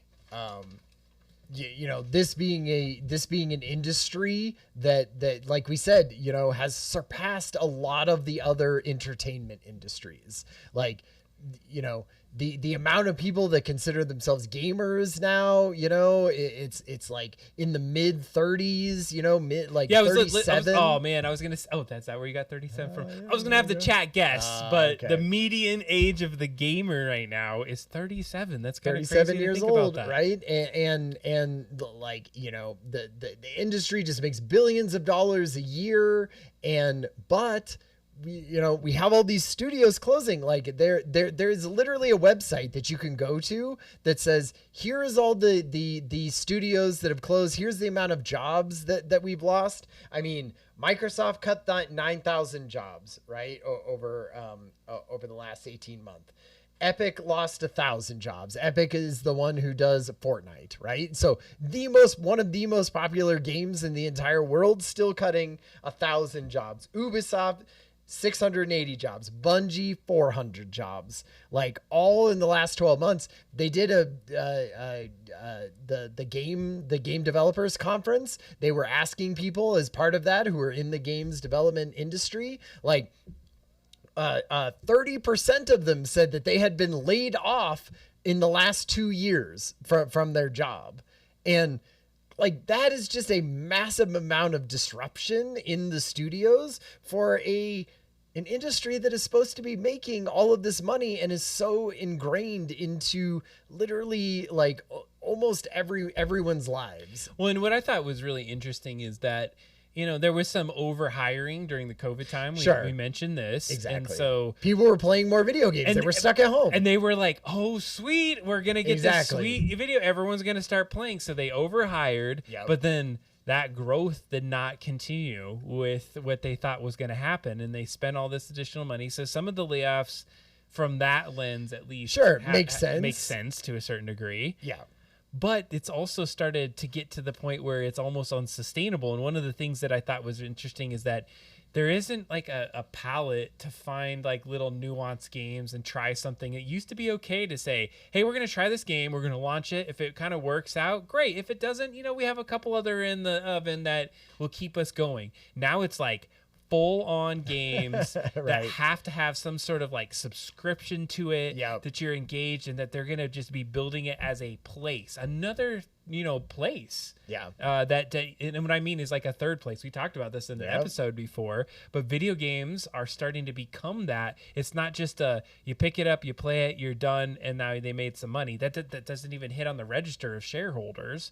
Right. But I thought that it's been interesting as we've been growing this, because the focus on having to make a profitable game is part of the reason that maybe we're getting some layoffs as well. If you don't hit that nailed, like, awesome game, the studio's done. Yeah, well, and, you know, like, we'll talk about that a little bit, like, when we look into, you know, the future part of this. But, like, one of the reasons that they do this is because of how much they're betting on each game. Yeah. You know, like, games just cost way more money to make than they used to make. And so they're, to be able to have the fidelity of game that people buy, to be able to have like all the stuff around it, you have to spend hundreds of millions of dollars every single time that you're going to do it. Mike Azul in the chat has, how much does GTA 6 cost to make? I heard $1.5 billion to make GTA 6, which makes it the most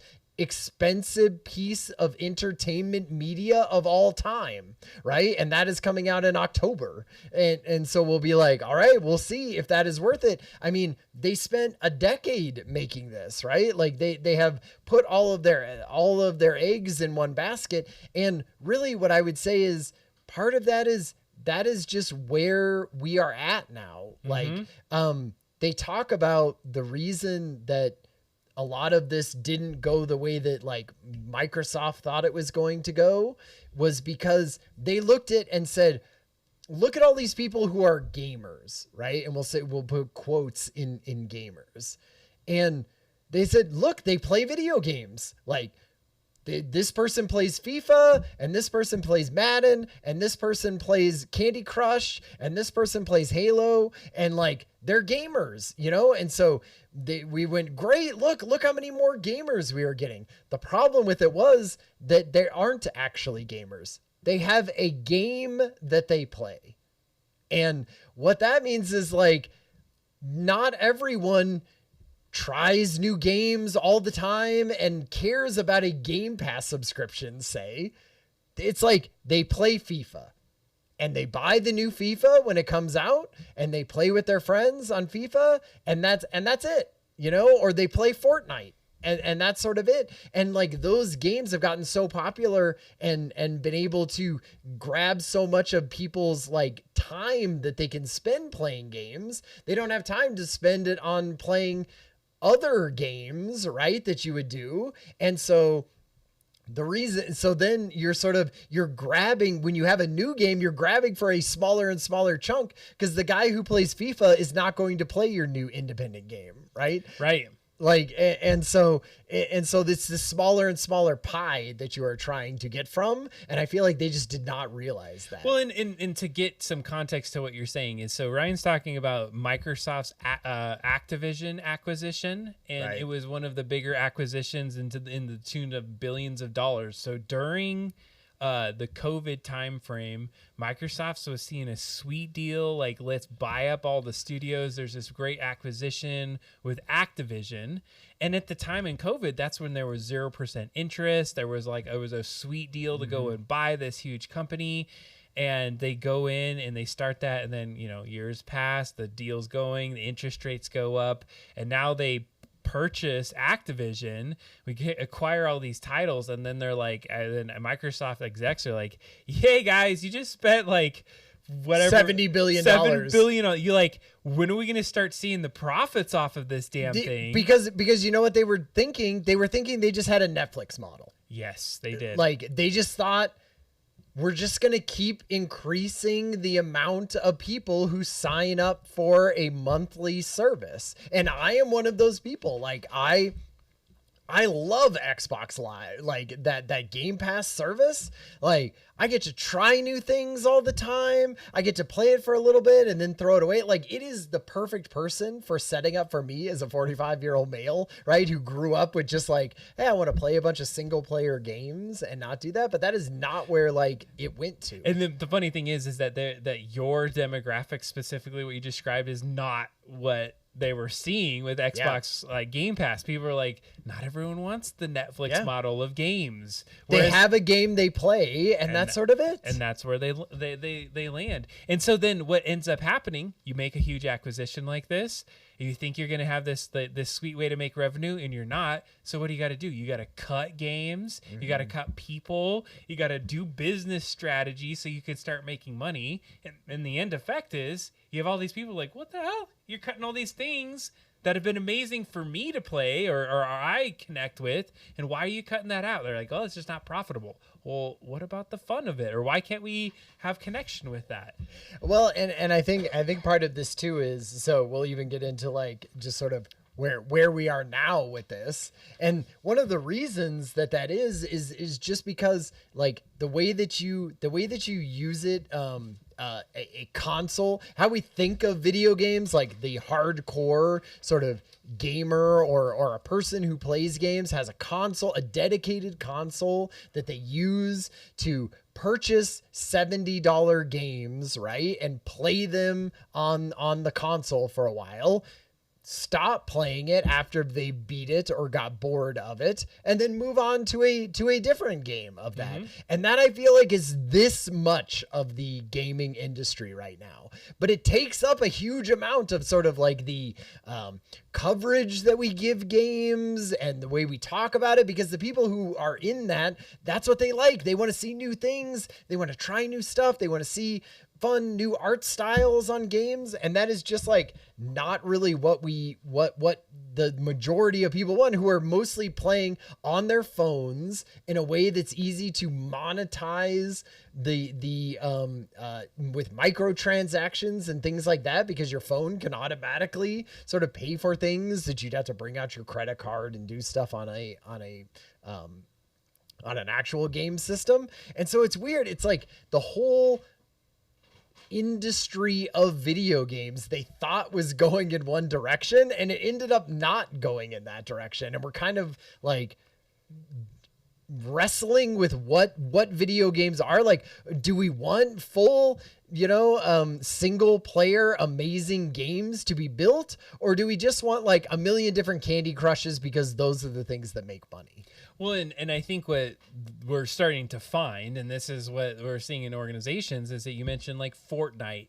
People are just consistently playing these older games, and it becomes this like never-ending connection into that. And it's becoming, and I said it just a few minutes ago, like a third place for some folks. So Right. video games in the older sense of here's a cartridge or here's a disc or here's, something that is a one and done kind of experience has now transferred into this much more, it's an environment. It's a place that you go and you hang out with others, Right.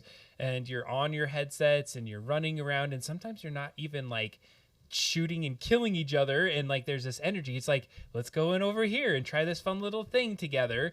And that is what they're trying to go for. And those games that are really successful, that have lived for a number of years, have the market share. Yeah. And so these other companies that are trying to like usurp some of these big games, like what Epic builds with Fortnite, is they're fighting for a smaller bit of pie. They're spending exorbitant amounts of money to say, we got the next killer third place game that's going to come out. We do not have time to go build another game. Like, our shareholders don't care if we spend, $30 million on this independent game. It makes us, $60 million. That's a drop in the hat. We need to go spend $700 million. Right. That's going to get us the $1 billion profits that our shareholders need. Those like live service games, Live right? service. That basically allow to, so you say like, either we're going to build nothing, or we're going to blow our entire load on the live service bet of coming up with the latest one. And if it doesn't work out, we're just like, we're going to fire that entire studio and do all that stuff. One thing that I want to bring up too about this conversation is just that not only are the video games that we're making different, and that whole thing is just that, like, we also are doing a terrible job as a society of like keeping this art form, the archive of it, alive and well, right? So the idea that the idea that like most video games, like I think they were saying 87% of games released in the US before 2010 are out of print, and you cannot get them or purchase them in any sort of way. And like the idea that we would do that with movies, right? Like you're like, movies, great. I can go and purchase a disc. It doesn't change. I can always have that disc. I can always put it into a DVD player or whatever, and I can play that disc at least. Like, for the most part, we have done a pretty good job of like archiving that stuff. We have done a pretty good job of archiving books. There's a Library of Congress that like keeps those things and makes sure that we have a preservation of those, like that medium of entertainment. And we don't have that with video games. Like the amount that they can hold on to, that we can preserve those and be able to allow people to look at them and do research on them and inform where we go further into the future, is just like not a thing that we have with video games really at all. And it's gone from a lot, hoping that organizations do this, to basically relying on homebrew people and people independently going in and doing it themselves. Well, and that's the thing. It's like, it's basically the hackers and those are keeping pirates, like, these ROMs alive, Yeah. because they're the ones that went and figured out. Like, I think the story too, like an example with Concord, the one Sony game that they spent like Right. 200 million or whatnot on, and it was on for 11 days, and then they and then they cut the servers. But then they had a team of people that went in and got the servers back and up and running, that were just like, I don't remember. It was just the fans of the game that would do that. So we're finding that, and these companies are like, no, we're doing a great job of archiving our stuff. And then you start looking at the data, and then they're doing a shit job. And so that's what I guess gets me too in this whole gaming conversation, is that it's a double-edged sword. It's hard to keep a game going. It has some virtual experience, or especially if there's a requirement to have people in it. Yeah. It's not the same experience. Like, you can have the game and you can get into it. It's just an empty husk of a digital world. Exactly. I mean, like, in some ways you're right. I'm sympathetic to that, because for a movie, for you to archive that, you're like, sure, here's the DVD, go, here's the file. It's a solid standalone piece of artwork almost, right? Whereas a video game is, it needs to have maybe a whole different way that it's architected for you to play it offline, right? Or a way for you to have private servers to do it, which like costs a lot more, right?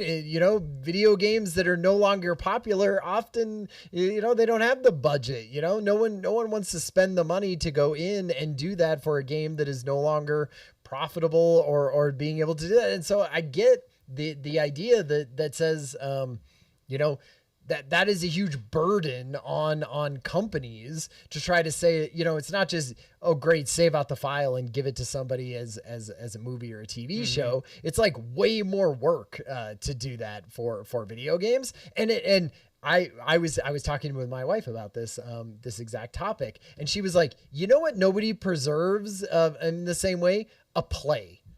They're like, you know how many plays go on and happen and then they destroy the set, right? Or they reuse the set, or there's no recording of the play, or even a recording of the play would be lame compared to the actual play that was done. But it's just sort of ephemeral, and it just kind of, it happens, and it's a thing that we enjoy as a society. And then at some point it just sort of fades off into our memories, and we build on that from the people who had seen it. And I was like, man, is that where video games are going? Because it's difficult, because it's hard to do that, and you wouldn't want to keep all the sets. Is video games, a majority of them, just going to be this ephemeral thing that we don't hold on to as a society? That brings up like almost like this whole rabbit hole, philosophical thought I had on this, is that I think that's right. Sometimes we're like these collectors of things, and me, out of all people, having this conversation is probably awkward, but it's like things just sit there. Like I have a bunch of video games for my Game Boy. I'm wearing a Game Boy shirt. Gaming a Game Boy shirt. You know how many times I've played any of those games aside from my Tetris game? Sure. I don't. Yeah. But knowing that I can is a thing. But I also was, as I was researching for the show, I was thinking about this, is that, because they are so unique in the way they're delivered, and they're not, for the most part anymore, just a one-player campaign, is that it does require this other kind of thing that is hard to capture. It's the other people, it's the server and back-end infrastructure that makes it fun and engaging. And so maybe some games are meant to just be kind of an experience in that time frame. But I would say my only anecdote to that would be, or insight, is it should have some sort of thing where you can take it on if you want to do it yourself, like Concord. If you are going to shut down the servers, give them some documentation, give them some server requirements, right? At least release that. Don't just rip that out. Like if we spend $80,000 or $80 on a game, like why would I not want to be able to get that? And I think it's kind of the same thing we've seen just with media in general, is that they don't want you to own something anymore. Right. They want you to own the license, so that when you die, your offspring and all those are going to go and have to buy their own damn subscription and rebuy all the crap that's out there. Right. And they can pull it back if they want to, if there's something wrong with it is sort of the best case scenario, but more just likely is they want to pull it back because they don't want you to have that anymore. It's expensive to run, and they want you to buy the new next thing, right? Which they're having a problem people doing right now, right? They're playing Fortnite over and over again instead of buying the new, the new cool shooter or whatever. They're just playing that game over and over again. So I don't know. It's in a weird place, because I can see the business side of it, but right. I'm thinking we're looking at it from more of the archival side of this, and how do we make sure that we retain some versions of these experiences for future generations that might want to learn from it, or even just engage in some of the fun things that we've done. Well, so I feel like we should talk about sort of, this is like the future, but also now is the movement called Stop Killing Games. Yeah. What about GameStop? GameStop's going to go down. It's like they're going to be, the whole business is no longer just meme stocks. So Stop Killing Games was this kind of an idea or a movement started by a specific YouTuber who was saying basically like, man, you know, we're not preserving any of these games, and you know, these companies sort of owe us some of this for the games that we are purchasing for $70-$80, right? The idea that you could have one of those games that you buy and then goes down, you know, after 2 weeks of being online, like, you know, you can't have that, right? And so one of the new big things that came out is he basically said like, oh, we're gonna have people sign this thing that talks about like, basically that they put a proposal together, especially in the EU, that was talking about specifically PlayStation Store. Okay. And they were like, all right, PlayStation Store is basically a monopoly on games on the PlayStation, and they can take things away and they can have licenses. They don't have to tell you anything. You can purchase a game today and they can rip it away tomorrow if they wanted to. There's nothing to stop them from doing any of those things. And so we want to put some things into place that basically say like, hey, if you're going to discontinue your game, you have to give people notice, right? You have to, we would love it. You know, we want to be able to have an offline version of that game that you build into live service games like that. And so basically we want there to be an end of life plan for video games to be done. And it got, you know, over 1 million signatures, and it went through this whole thing, and guess what? It got lobbied against like hell, and it basically got watered down, so much so that really all it ended up being in the end was kind of a suggestion to game developers that they have some of this end of life plan that they could voluntarily do for their games. And that seems really sad, like a really sad ending to something that had a lot of support and seems like just sort of a general, you know, way of making this art form something that we still have, you know, over the years. I think it's a weird point. I kind of think about it from, if you keep getting new games and consuming new media and doing those things, that's kind of the model that they're going for, is that nothing's going to last forever. I mean, you can make the same case for even some like websites and how things have gone over time. Like, we haven't really maintained that well. There's all these there's Internet Archives, right? You know, but we're seeing it with this game space, and I guess this is where I have I love the games of the past, but I'm also like, am I just an old person that's like, we used to have games on a cart and when we owned that thing and we can play it whenever we want. We can go play a freaking Game Boy game right now. But yeah, the future of this then is it just a constant consumption model? But here's the other take that I had jotted down on this, is that we haven't talked a thing about AI yet, right? Mm-hmm.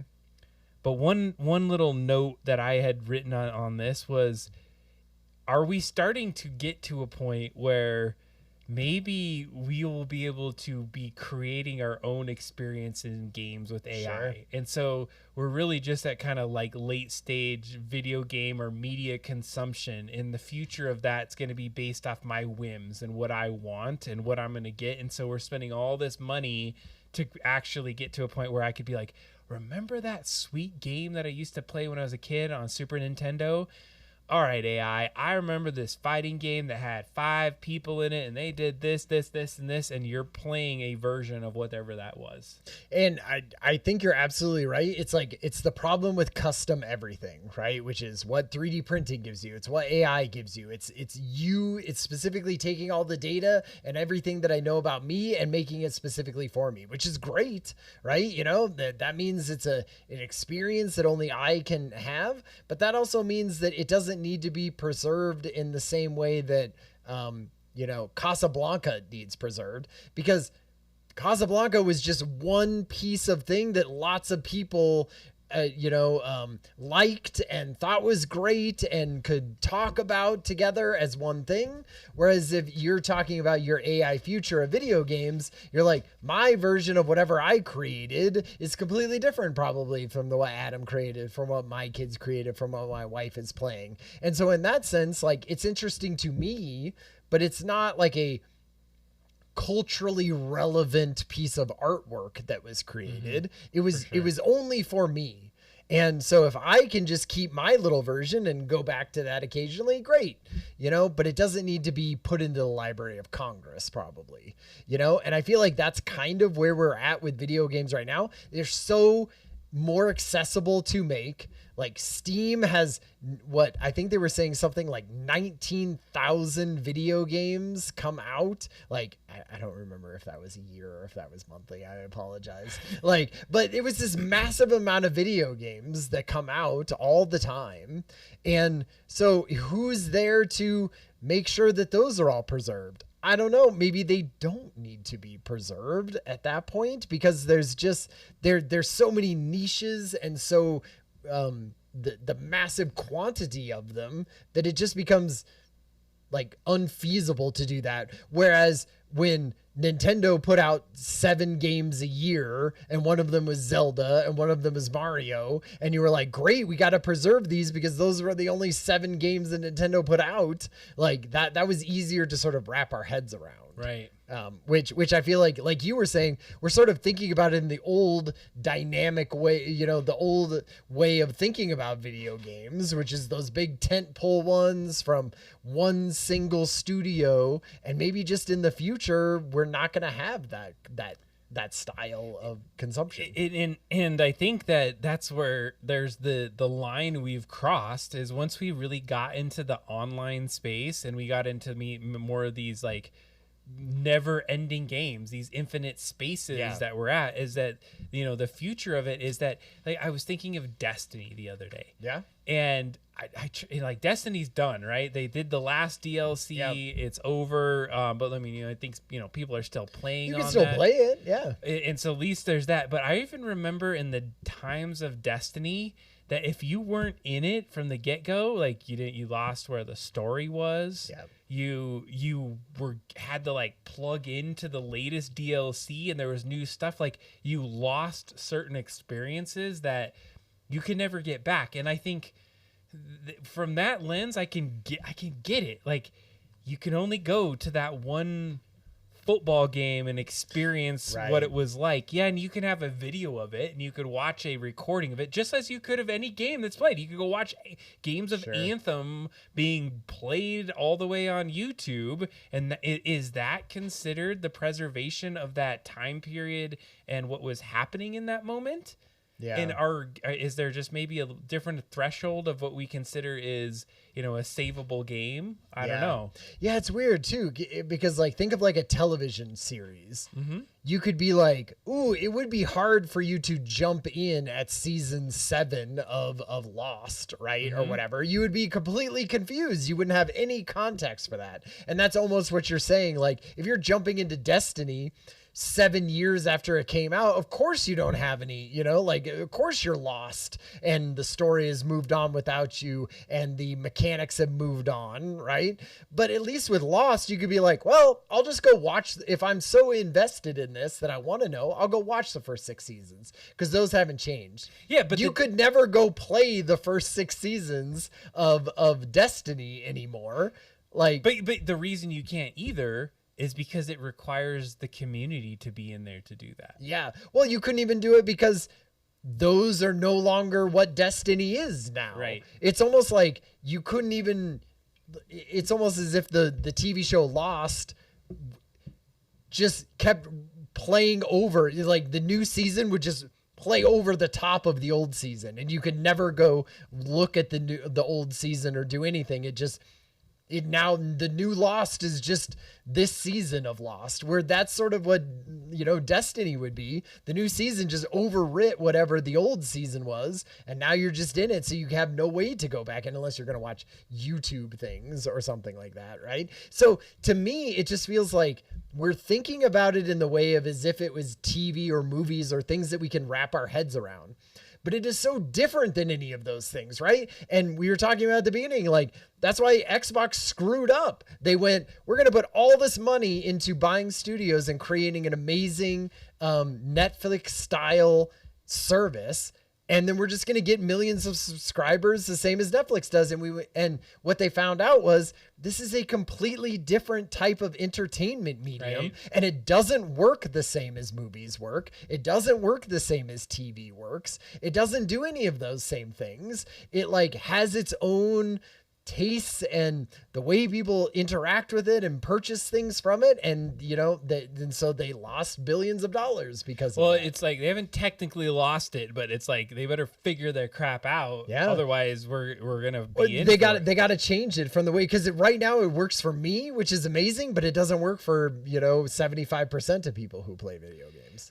I think where we're at, and this is this weird area where I knew we would get to tonight, is that it is so complex to understand. Like, how do you back up? I'm going to go back to Anthem again. That's the one we started with, is like, how do you back that up? Yeah. Like, what does that mean? So, okay, let's say they're like, great, we're shutting down the servers. Is what you're asking for, that they say we're shutting down Anthem, but because we did that, if you're a purchaser of it, great, here's your link. Just make sure you put in this code or whatever. You get one of them and it downloads the game. And then here's the docs on how you could go and run your own servers. Like, is that what we're asking for? Is that what you think would perpetuate games? So like, if we got what we wanted on where the industry is going, let's just say on like this, just the preservation front. Yeah. What does that truly then end up looking like? Because it's like developed on different places and servers and things and different older technologies. So we're not talking about just preserving the game, but you have to like, okay, well, this was developed on like an older version of Linux Windows or something, or whatever the flavor. And so you have to run it on this older system. It's only going to work with these older things. So it almost feels like it's organic. Some of these games, they're going forward in such a way that it's by the skin of your teeth that you're going to get this game and this experience for this decade. But once it's over, be ready for the next thing. There's no way we can preserve it in the way that we would think like a movie, which is an experience that has a beginning, middle, and end. Yeah. It's like, even in your series discussion, like a series it's very linear. You start from the get-go and you go to the end. Whereas within a video game, you can start at different levels. You can kind of run it different ways. It's not necessarily like as linear of an experience. You can play it a different way, a different character, a different kind of guns or weapons or resources that you leverage.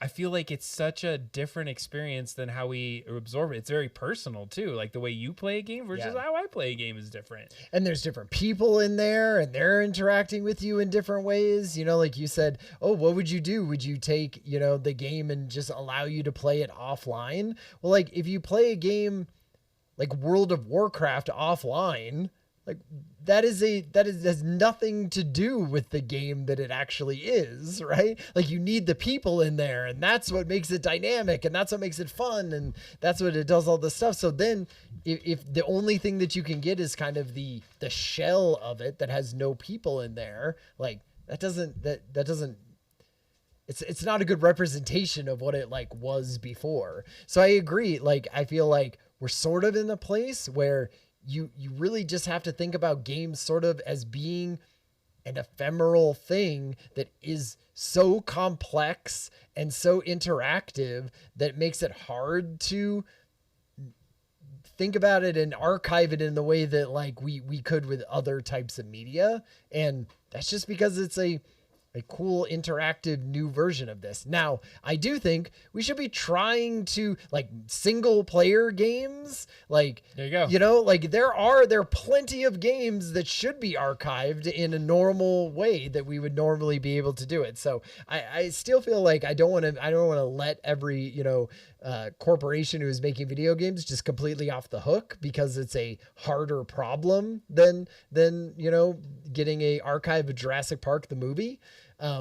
But So what you're saying, there's a line for this, is that some games are objects. They are something contained, where others are more performative. Yeah. And they're an experience that is really, you have to experience it through time. And we know how to archive objects. We're great at that. Hell yeah. You know, we've spent a millennia like creating museums and libraries and everything to be like, here is a piece of pottery or a piece of artwork hanging on the wall, and we know how to like price it, and we know how to make sure that it's archived and stays nice over years and decades and stuff like that. But video games, I feel like, is such a different medium that we just haven't figured it out. And I don't think that corporations are even trying to figure it out, because all they care, you know, for the most part, is sort of the bottom line of this. Right. And if it can't make money, then they're just going to cut it and run. And on the archival side of like individuals doing it, it's such a different and hard medium that it's like water falling through your fingers, sand falling through your fingers. You're like, I don't even know how I would archive this. So man, it's just like a hard place to be in for that, especially for someone who loves video games and maybe wants to go back to some older ones when I become, you know, older, and thinking about it would be fun to see the original Halo 1 or something like that. So here's how I resolve this in my mind around some of Resolve this. it. Yeah. I mean, I'm not going to fix the whole thing.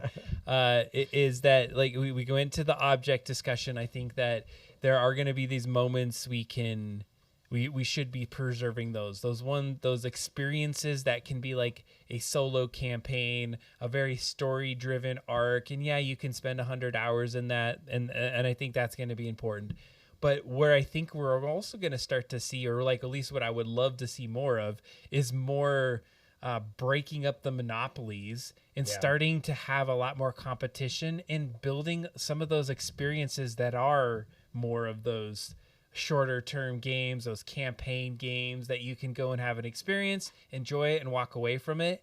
And I don't know where those are going to come from. Maybe we're going to have to be entrepreneurial, and there's going to be smaller companies that we support, and we're just like, yes, we're going to go into the big Fortnite world and hang out and do the things that we do in that space, and that's still going to be fun. And we know that we're never going to maybe get that. But then we could always turn to some of these other experiences that we get to interact with and enjoy the time that we do with those kind of experiences. Right. Yeah.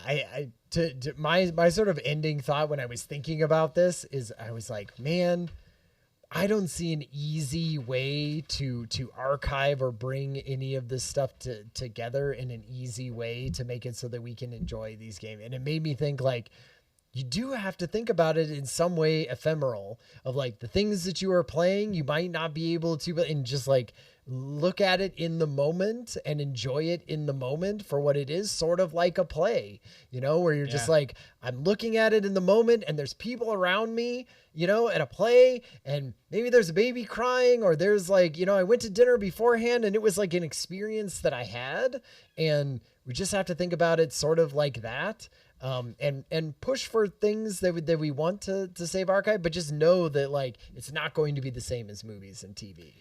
And I would say to solve some of the issues like Concord, 11 days, or things that are like short term, is maybe there are some things that, well, I mean, I guess they gave everyone their money back, so the company like screwed themselves on those things.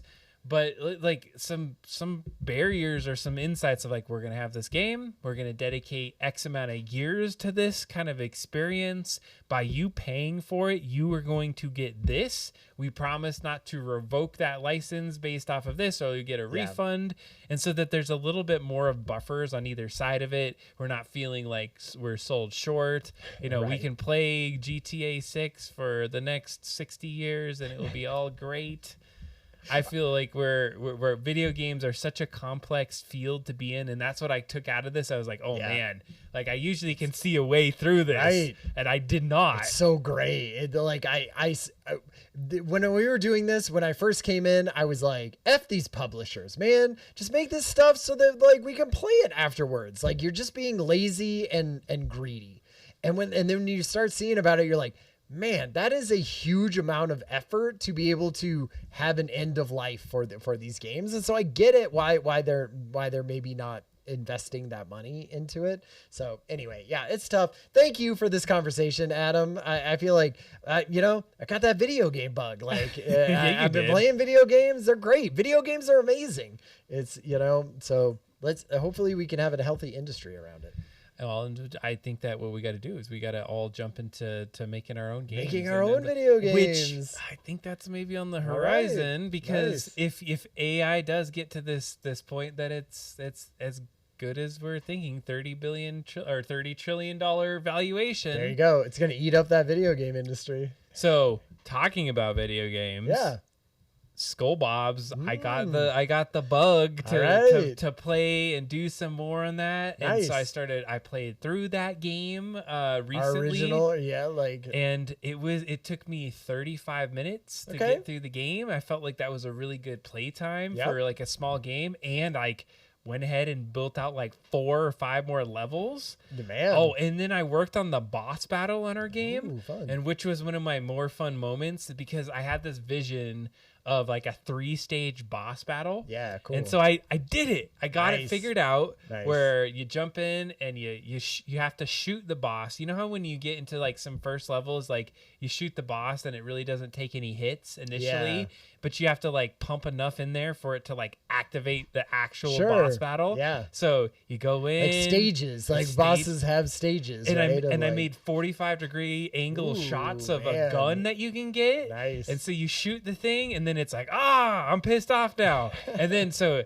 I don't know. I don't know if I'm giving away secrets, but if somebody watches this, then you can figure out this. You'll figure out So I made it to where you first just shoot the boss, and then you have to jump on the boss, and then you have to use a special missile to kill the boss. Man. So it's like shoot it with a gun, shoot it like jump on it, and then and so I made it so it was like more dodging and more fun, and it was like the classic Mario 3-staged bosses where and the jumping on it was like my favorite part. I always used to. Is it playable? Can we just show it off right now?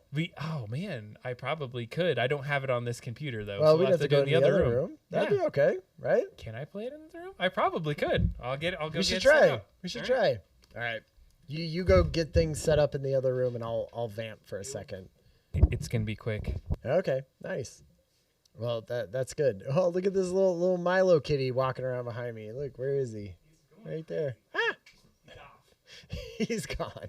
He's gone. There we had a neighbor who we were watching some of their pets over the last week and things like that. And right before they left on their vacation, they told us about how they had gone into their backyard, and there was a little like a thing with sort of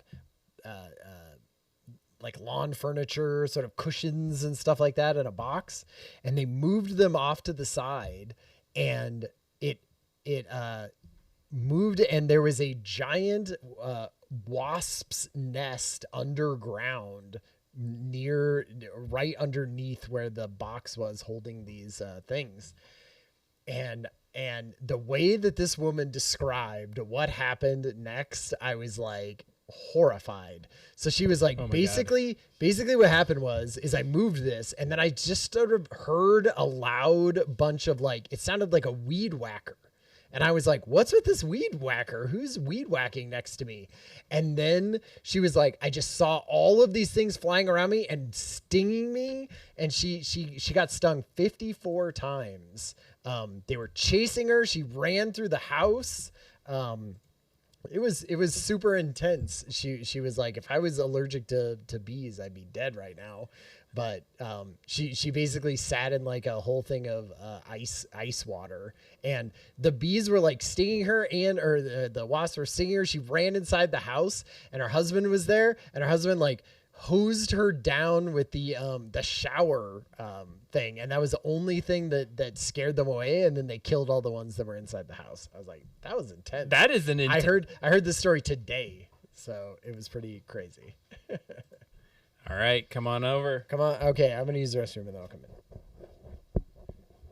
All right, you should be in the back room at this point after the terrible bee sting story in the transition time. So welcome back into the studio. Oh, we got to get Ryan's name key on. He'll be coming into the studio in a second. Let me open up our game. What I'm going to do is be able to share this with you shortly. I don't even know. We'll see if I'm able to share it with you because I had to install the actual GB Studio. I don't usually develop on this machine here. Uh-oh. I may not be able to do this. We will see. Skull Bob's Adventures. Uh-oh, here it goes. It seems like it's loading. This is good news. All right, let me see if I can share the screen, though. That's going to be the trick. So cameras and setup. Oh, I should probably bring up the chat, too, just so I could see if anybody's chit-chatting with us as we go. So who's out there still with us tonight? Thanks for hanging out. We always love the Thursday nights. I was telling Ryan before the show, I have such dramatic weeks and things that go on that when I finally get down to having the show, it's such a good time to be able to talk with everyone and just like unplug from the realities of life sometimes and really hang out with our friends. So I am going to see if I can run this game in such a way that will be worth it. Oh, you know what? I need to be able to figure out where we link to so that you can actually get directly to the boss battle. I don't know. Should we let Ryan play the boss battle or should I play it? I'm usually pretty good at it. Here, so what I'll do is this. I'm going to share the screen. That way. This is 1, 2, so we're on screen 2. I was playing with little Milo. Or are you playing with Milo? So I got a cat running around like a maniac over here. That little dude is ridiculous. Okay. All right. We are seeing the game, so this is good. Sharing screens, Ryan. I'm telling you. It's a thing. So what I'm going to do is this is the game. Oh, you're getting some special things. Look at this. The new boss arena. It looks cool. Ooh, it does look cool. All right. So I got to just get it to where you get to see the intro again too. This will be fun. Fix the intro a little bit. So GB Studio had some updates that I had recently gone through. And so one of the things is you can play the game from pretty much any one of your scenes. But what I found out was I didn't know they do. They're still updating and working on GB Studio. Oh yeah, okay. It's a humongous thing. Like Cool. people are all there's a whole Discord for it. All right, so I have to move our start point to this game. Okay, here we go. So we're gonna have to actually run the game and get into it. But this is a great behind the scenes of what it takes to build a Game Boy game. So if I go and click on this, no, maybe it's this one. This one, game over. Look at all those connections. The game over screen. Those are every possible way you could die in the game, and when you do, it will go all to this one screen. Man. So I thought that was a cool little visual of it. Screen. So what we're doing right now is I'm actually building the game itself. So we have this build log that's running in this bottom area. It's telling you all the things. Oh man, this computer's fast. I like it. It built the game quickly. Nice. All right, let's see if we get some play on it. Good music. Still like it. Oh, yeah. We're going to watch the whole intro. All right, we're going directly into boss battle. Oh, man. Okay. So first of all, we got to go to the loadout. Look at it, Ryan. We got a little gun in here now. Sweet. We got the skull gun. So I'm going to get double jump. And then I got a pizza so I can get full health. Okay. Oh, and the animations aren't done yet. Okay. Sure. He's like throwing rocks. Yeah. I think you're okay too. Oh, all right. Now the boss battle has been initiated. Ah! Nice. Uh-oh. Yeah! Nice. He has a little bit better of a chase on him. So I don't think I can shoot. Let me just try. Oh, shoot. I don't think I can shoot yet. Oh, wait. No, it doesn't take away from you. You can still shoot him, but it doesn't take things. You got to figure out. Oh, right. Yeah, the four pips are still there. All right. Now it's down to this last one. Okay. Ah. And I made it so you can kind of dodge it a little bit more. All right. Got him right in the little. This was the old mechanic, right? This is the last. Yeah. So if you can get it to this point. So I'm tuning the hardness level of this. Yeah. One more.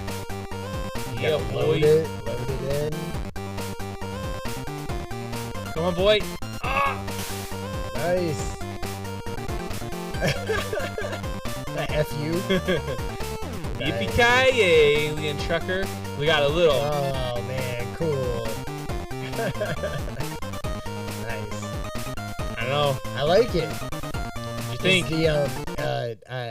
I love it how it the boss battle has the different stages now. I feel like that's really important for a good boss battle. And so I wanted to get the mechanics laid out, Yeah. and I figured we'd be able to jump in there Oh, yeah. and do some additional work. So Mike Azul, your purchase of your gaming system to play games is going to come back because we'll give you a cartridge version of this. Nice. I do want to just watch the intro one more time. Okay. We didn't even watch it yet. It's so good. And Ryan made the sweet intro scene, so we got to start talking like some story beats and like we're so close to having this damn thing. Like the Right. mechanics are done. We just need to do art and then story. It's art and story and like. Yeah, I mean, have you played it? Have you played it front to back on this with the new levels? Like, Not with the new levels. Okay, It so will now be it's- it will be at least an hour playtime Yeah. once we get the new levels. Nice. All right, here's the scene that I think it's just cool.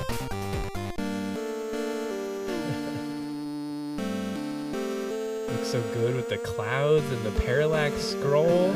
Like, so here's what I was thinking. It gets to this part, and then we get like a close up of his face, like a close up of the casket, Right. like a tear out of his eye, or like a close up of the Something, yeah. skull, and then like some things like I love my grandfather. Totally. It was like Exactly. Robert Just a Decker little- did yeah. this, and then it would kick into this part, Right.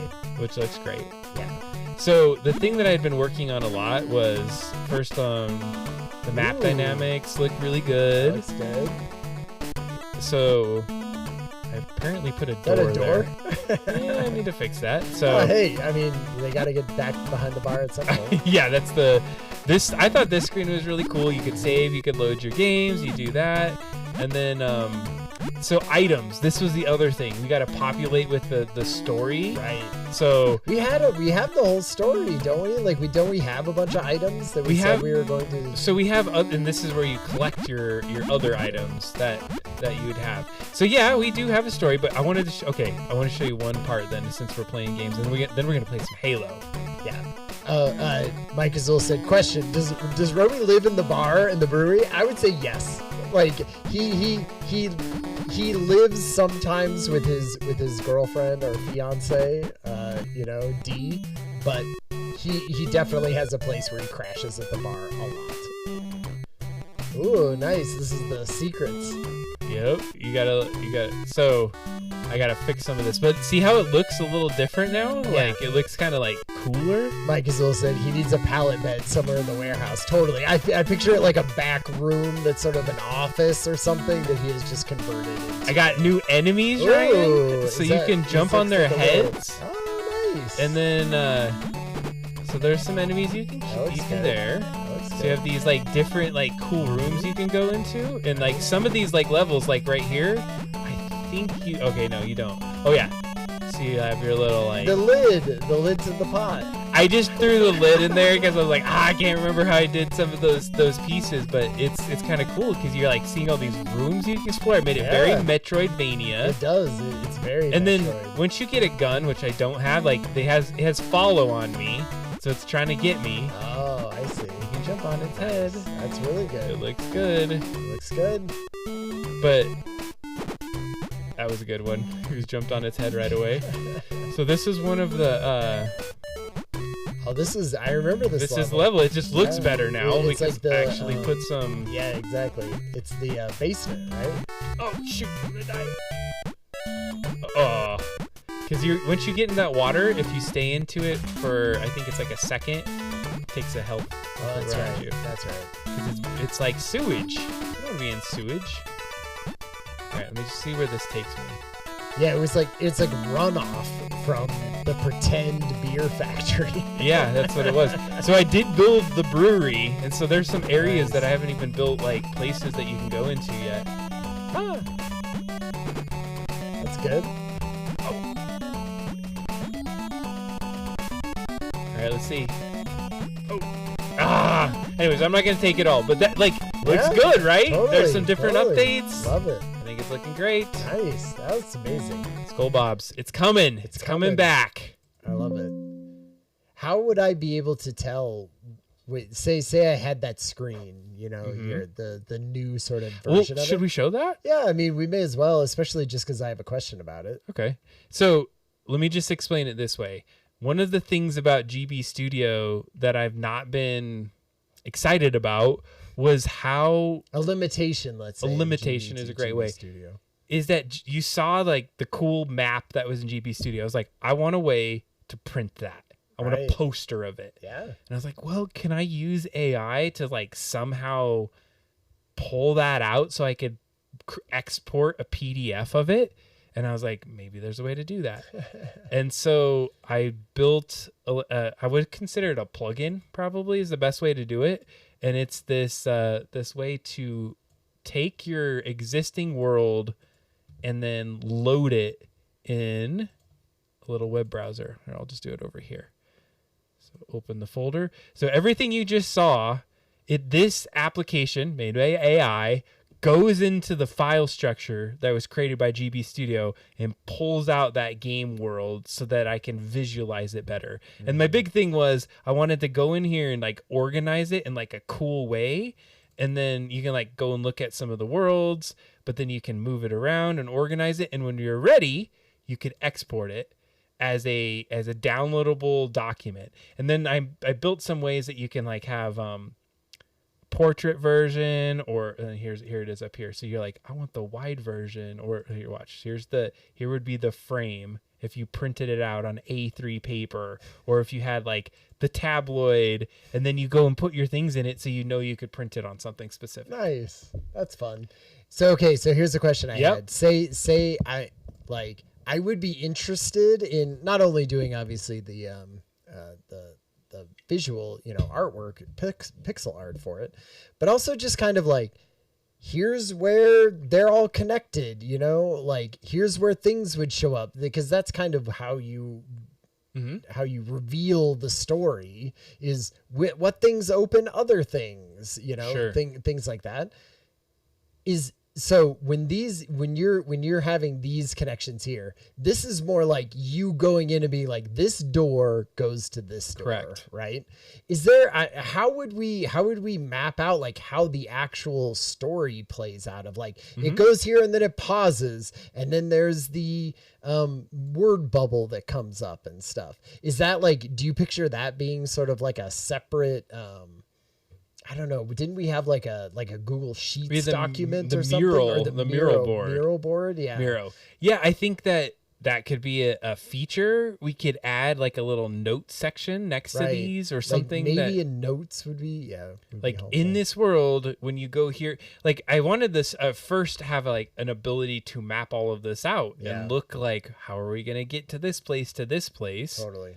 But I think that's a great because piece. Well, I feel like the thing that we need to do for this first part is be like, each one of these little rooms needs a tile set that would go to it, and so you'd be like, oh, this is the dungeon one, and so it needs the rocky tile set or whatever. And then I feel like when you do these types of games, I feel like that's 80% of it is kind of your background texture, and then you're like, okay, and then we'll just add some things in here. I don't know.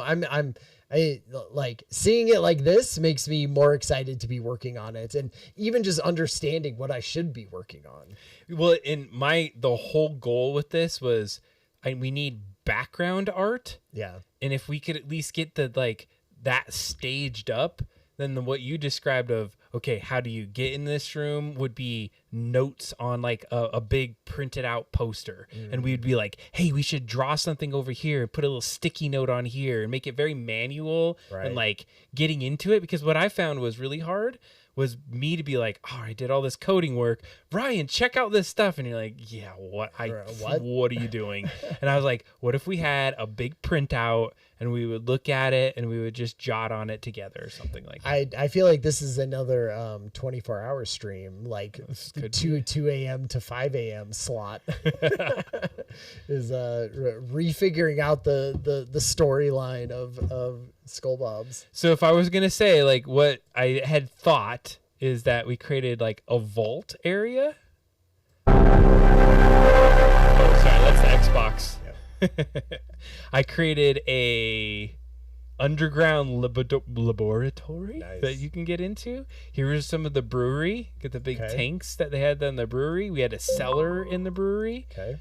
The bottling plant. Some of these do not look great, by the way. I was just like, here's a cool brick background. Totally, just chuck it in there because Ryan's gonna figure this cool thing out.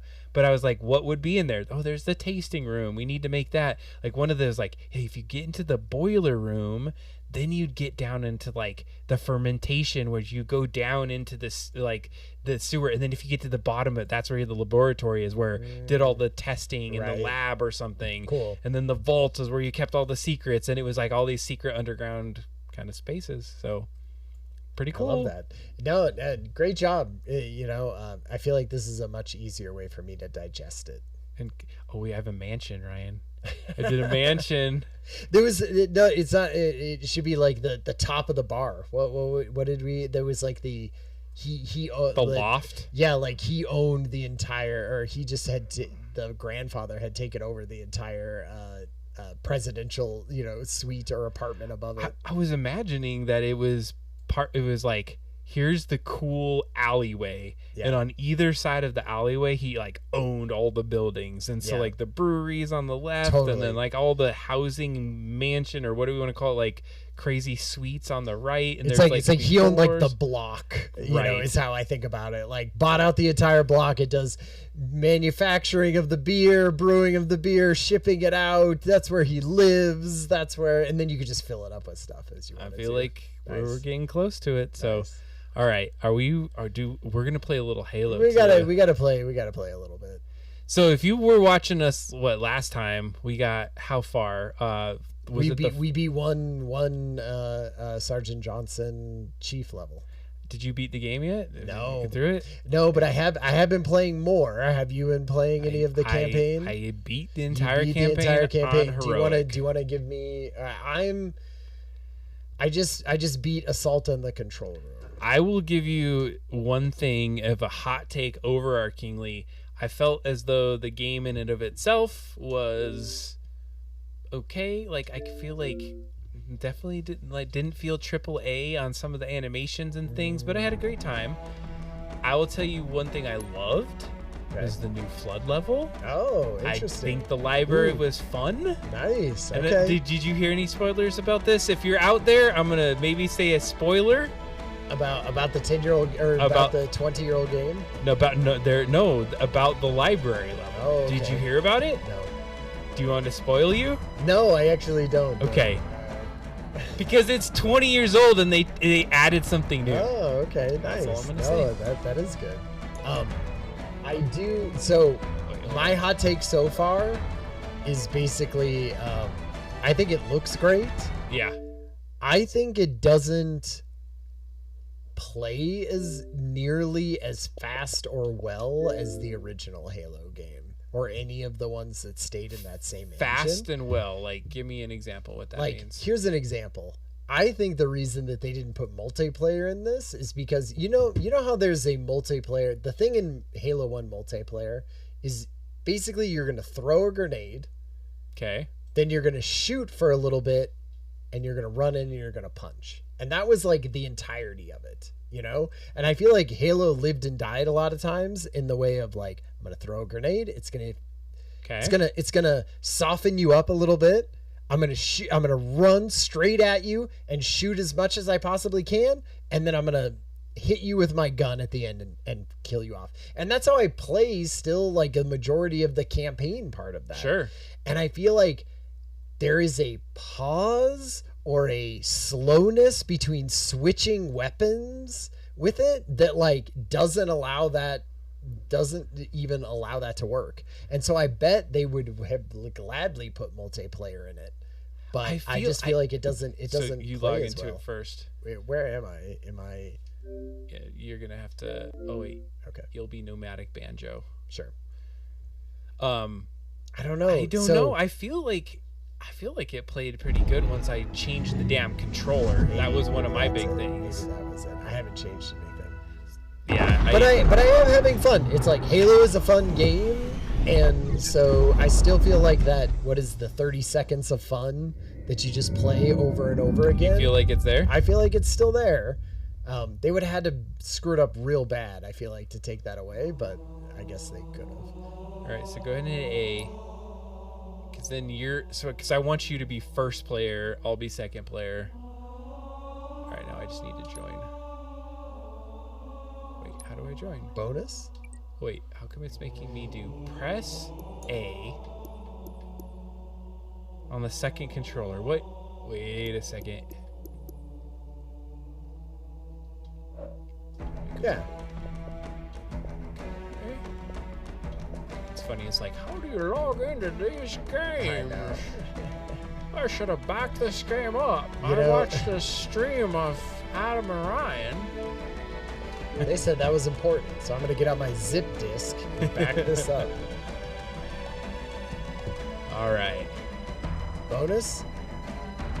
Gotta get signed in. Oh, well, wife and I played a little bit. Curious if the story would actually make sense to a person who's never played Halo. I would be interested to hear if it did make sense. I did force my wife to play Halo at some point. She got into it for about a month. Like, we played. She never Halo. played like all of it? No, I don't think she never played through Halo. Did we not save? What? The Is it because I'm missions? pneumatic banjo and not someone else? Could it be? It could be because of me. You? Well, I can't even move my stick around. All right, this is what we're gonna do. I'm not gonna turn off the console. Log yourself out for a sec of pneumatic banjo.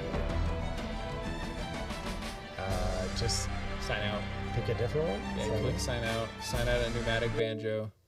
Because then I just may have to give you this controller. It doesn't matter. We'll see which one. What you are going to be on this screen, I will be on this screen, even Okay. if it's Abdonimus or whoever. Sure. I must have to log in as myself. So that's what my thought is. Let's I see. see. You have to be first player. It's like attached to. I the thought first pneumatic players. banjo would have kept the settings because it was, yeah, there it is right there. So it's all good. So add yourself now. I think you just have to A. There you go. Go to pneumatic. It's absolutely crap that you can't just be like a second player on my thing. Like, why? Yeah, for all of the advancements we've made, not exactly on the connectivity or easy combination of gamer tags and player profiles, all of that. Okay, apparently it didn't save because where there's no our Resume? bonus. Oh, bonus. They're not there. Bonus missions, right? Oh, go to co-op. That's what Mike is doing. So. Oh yeah. No, because I mean we're in the thing together, but it should be those bonus missions, right? And what happens when you click on bonus missions? It just says start over. Start campaign. It's new mission every which way. Start campaign in co-op. Yeah, but we're not playing the Oh, campaign. right, We're yeah, playing the playing bonus the missions. missions. It doesn't. It doesn't. If you go into co-op. Oh, okay. Have you played the bonus missions, Mike Azul? God, we had to play it all together, all at once. That seems insane. It's all right. We're playing. Do you want to play on normal? Just like run through it. Sure. To get to the next one real Okay. quick. Let's see. Oh wait. No, there it is. It was there. Okay. Okay, it was unlocked. And, I see. We're on this one, right? yeah. Yes. Yeah. Great. Okay. Good. Perfect. I was like, damn it. I was gonna say because that was not a short level. No, it took a minute, which I It's like, appreciate. hey, yeah, totally. So you can look at that screen, or Oh, you can that's look right. at this screen. Okay, yeah. So I really made this fancy. No, it's fun, fancy. I do have the 3D camera. Out of the frying pan and into Or not 3D, but whatever the hell PTZ. this place is cooking with. UNSC signal is stronger here. Then it looks like we're on the right track. Let's move out. I got your back, Sounds Chief. weird. What sounds He weird? sound like Johnson's voice just doesn't hit right.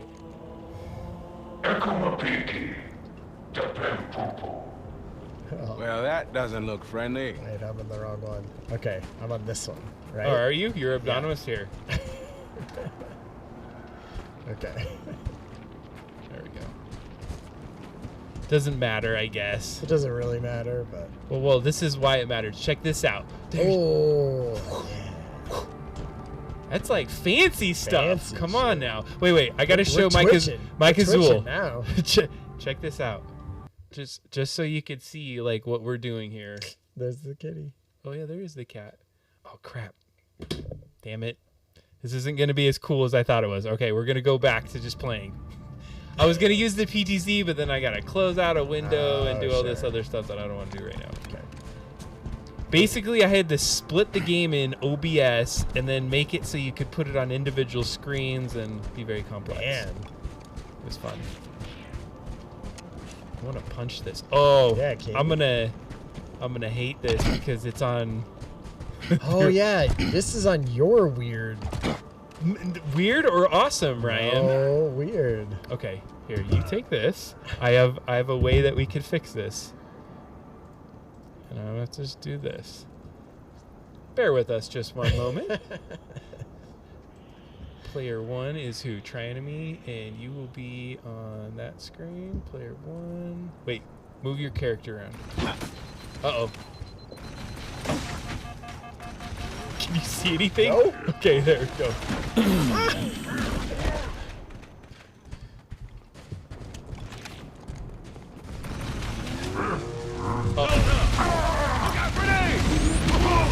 God, they're like bullet sponges. Alright, let's...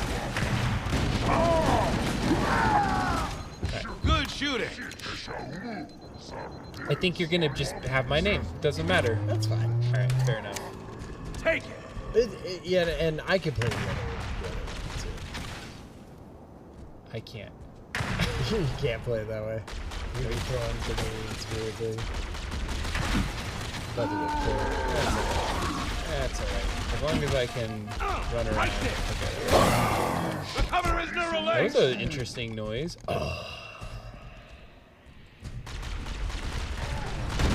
You look at this one and I'll look at this one. I wonder if that makes it better. I'm trying to be good.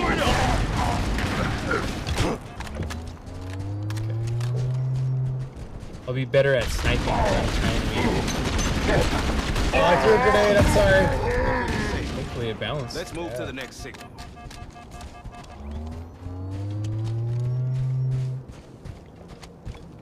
It's like a fun new little world. It's very piece. bright. Yeah.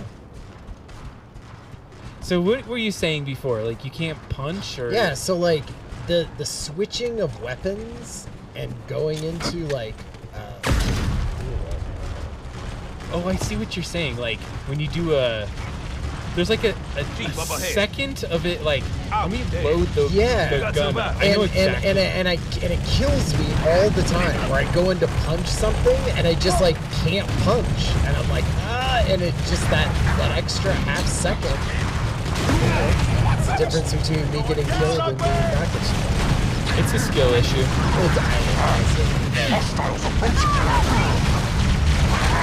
You know what I did do is I did a run in the game. A run? Good night, babe. Thanks, Sergeant Major. We owe you one. Didn't think we'd ever see any of our own again. Oh god, everyone hates this person. I'm Lieutenant Williams. You heard this? Tiger Company. No. From the 92nd Shock Troops Battalion. One and the same. She's Honored like, you've heard of us, Sergeant Major. We certainly know who Absolutely you are. hated The honor's character in mine, Halo LT. right here. Glad we could help. She sounds a little like Watch, listen to. Apparently, she's like City Greens. hates Spartans. Robbins, take the team and give me a perimeter check. He's like, yes, ma'am. You don't seem as impressed as the rest of your crew. No, Sergeant Major, I'm not. Takes more than fancy armor and a good PR campaign to impress me. That said, you do have our thanks. It's been rough out here, to say the least. If it's all the same to you, I'd like to fast forward the pleasantries and skip to the part where we get the hell off this ship. Sounds good. Williams, we'll get you out of this foxhole. But we've still She's got gonna to stop start them talking before about we're Jewish done. space lasers. That works for us. Yeah. The more losses we can hand these bastards, the better. She's gonna shoulder check the chief. And CrossFit. Chief, let's get to the bridge. Affirmative. Exit should be this way. Yeah, I want you to beat the game because Check the friendly I really fire! want to We're gonna get out of this damn dome. We're gonna have About to go some through things its that I was main like, facility. I didn't remember that Fortunately, happening. that also includes the brute kennels. They keep them caged Yeah, they and definitely have expect a fight. changed or Do you added have or any idea what the sometimes Coveys have going on here, modified Lieutenant? certain They're hunting us. cinematic Captured our scenes, I company think. before. So you know Lassen when you promised. finish like Rounded the... us up and brought us here. Shut up, They started bro. releasing us into the dome. Usually a few at a time. 3-minute head start. I like kind of the visuals of like So, computers the and hell stuff are though. you? Yeah. No, so I was playing one of the levels. Remember after the monitor takes you through like the library and you get the key and then you come back out and you have to like kill all those Careful, little things Sergeant and Major. then This looks like a trap. I don't think you'll remember this part, but wait, are they asleep or are they dead?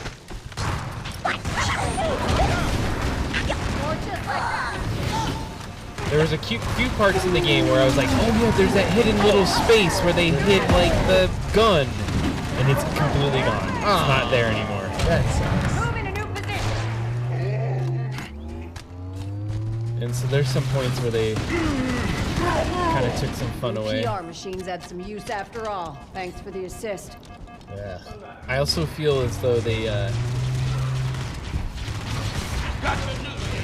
it feels odd that you can't go outside of the world, and it has like return to the world or you'll die. Oh yeah. It's like something else caught their eye. Let's It's hustle. like just design your level more creatively so that I don't make it to the end. Exactly. Or don't cut it off like literally at the beach. Yeah. Oh, so those, did you see those things on its heart? That's apparently its head. It's like a headshot to kill shoot those things. Oh, that's right. They're like headshots are out. Heart shots? Yeah. Oh god, it's a guy invisible. So My battle rifle has no. well, I died, so my battle rifle's somewhere out there. I see a sword guy over there.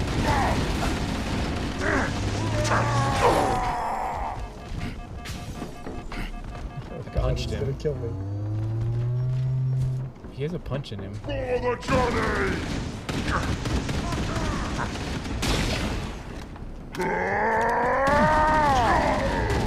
Oh, it's behind you. I didn't know there were two. Dang it. Yeah, that's what we were saying, Mike, is well, the flow does feel just off. Like, I don't know, it's a fraction of a second, too. So going back to this, what I think they're doing is they're like, got the game, we had this shit by this date, here it is, it's a beta test for for building the multiplayer. Let's get all the feedback, work out the kinks.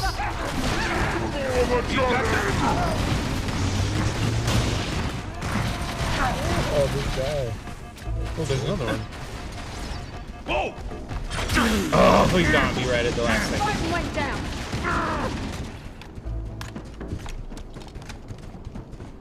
Favorite weapon in this new game? Anyone? I don't know. I mean, they're all the same, I guess, old weapons. Right. They kind of nerfed the pistol. The pistol a little bit. Oh, the rock is track, though. Oh yeah, I did like that. That was nice. I like that there's no health. Yeah. That was just less fun. I like the sprint. It's kind of infinite sprint too.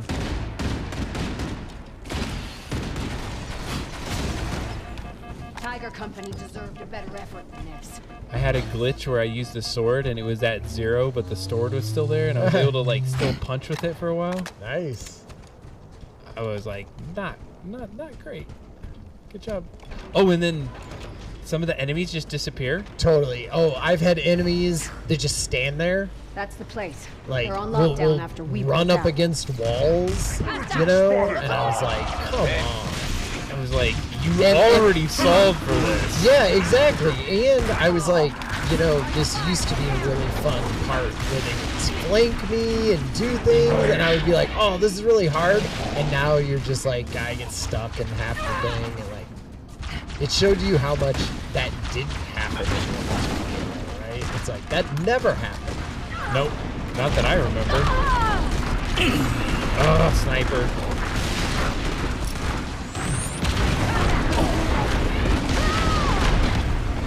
So I played it on Legendary for a while.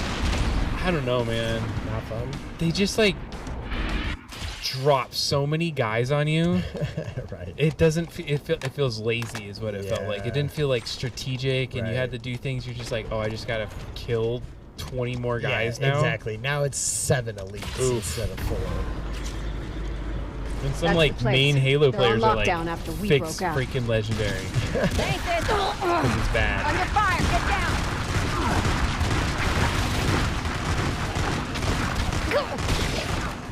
Oh, the stupid.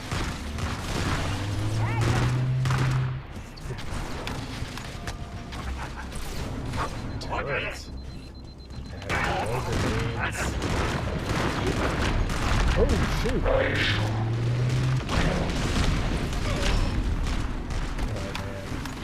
There's a lot of stuff on that bridge. Oh yeah, that one right there. Ah, that's it.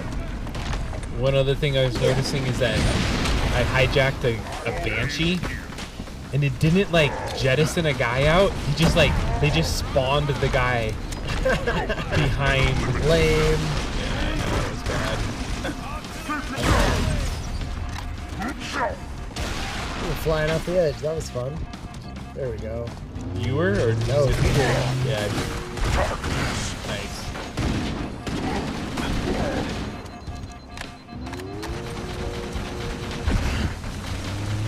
Oh.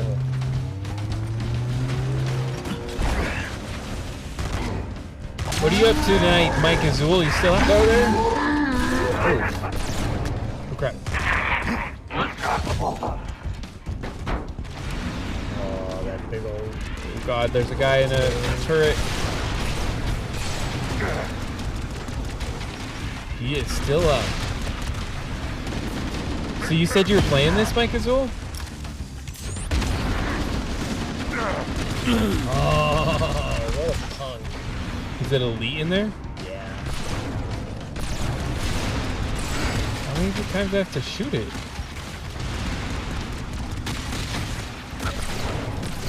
Got him. Nice. What are we gonna kill this tank with? You can hijack it. This turret?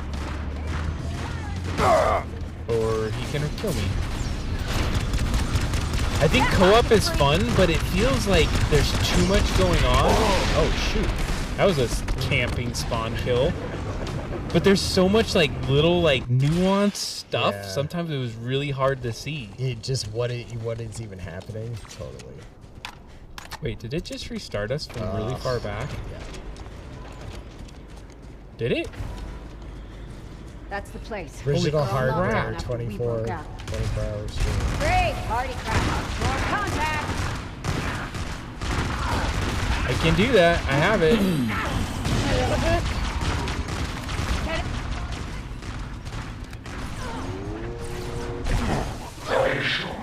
I killed him.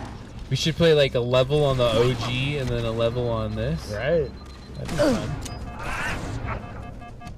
Favorite levels?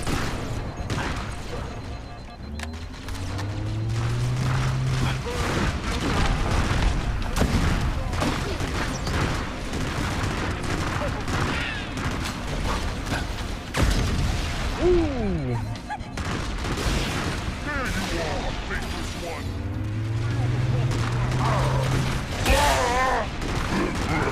Thank you.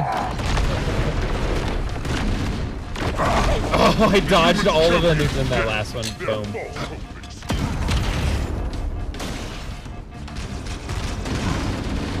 Oh.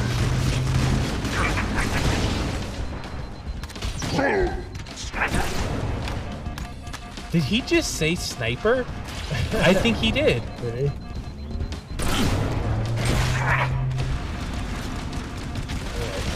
Terrible. What'd you find? The sniper.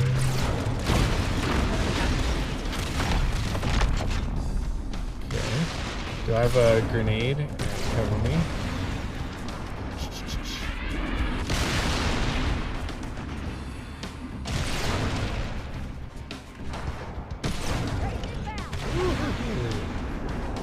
Alright, I think the snipers are down. Oh shoot. Did not mean to get to those guys. You trying to take down this tank or did you get it? No,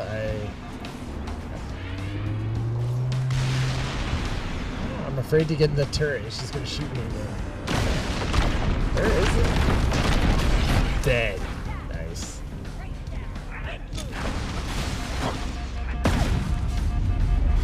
This girl's gonna give us lip. You didn't kill that tank, right? Oh my god, is it another tank? Oh my Jesus. I got the 2 elites next to the door. I didn't even see this thing over my damn head. Yeah, it's not very good jump on this guy.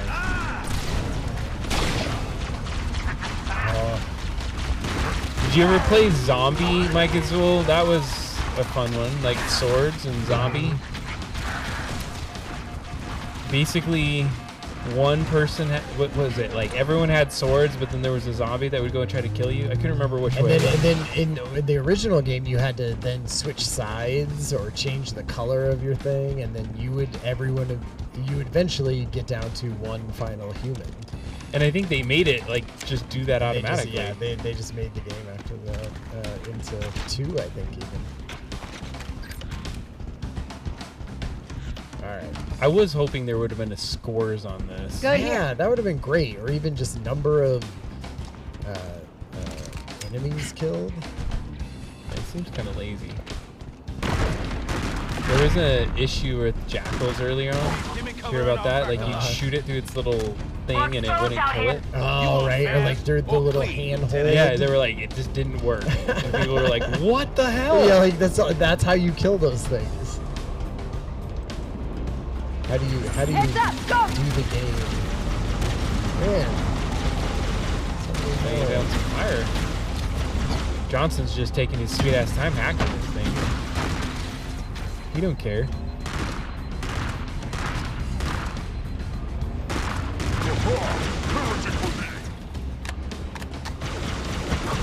That's right, I have this.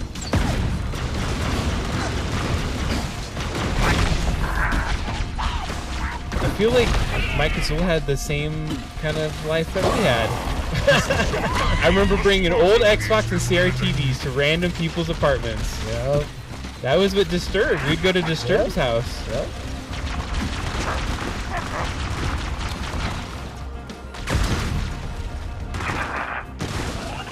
That's where we... you and I used to dominate, remember? Oh god, if they pull us really far back. Man, I wasn't even. I came out with my. We're good. Yeah, with my. You want fast or my clean, rocket launcher, Lieutenant? and I had no rockets left, and he shot me once, and I died. I've been noticing I play really bad on the split screen version of this Yeah, thing. that's true. I do play much better when playing it by myself. But I've been true to this. I've not played this game without you, so this is all new Oh yeah, to me. no, me too. Yeah, I haven't played this One of the things is that this game series is I have always beat them on Legendary. I've done it all the way through Infinite. Infinite was probably my hardest to beat. Oh, I bet. Because that last freaking... Was it Infinite? Yeah, it was Infinite. I like literally stood up and cheered. Is he dead?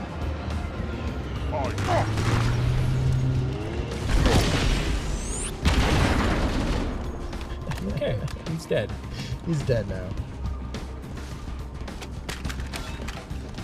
You done hacking the damn door, Johnson? Can't take this long. Look at this. Like, look at this BS. What is this? This golden gun here. Like, it's like glitched. Hey, I feel like there's a lot of glitched. Well, let's see now. Yeah, but I've seen that happen way too much. What are you doing exactly? It's glitched. Yo, bro. Alright, are we going? We killed everyone. Yeah. Oh, I thought we were going in that door. Yeah, me too. That's not what's happening here? Come on, dude. Is this a glitch? Help Williams to find and rescue UNSC survivors is our objective. Alright. Well, Williams is quite literally here. Yeah, it is. Is there some little grunt that's like hidden? That's probably.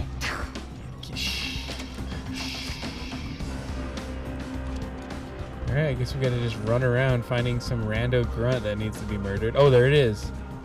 There it quite literally is. You hear him? And Yep. it is a grunt. Yep. It is a grunt.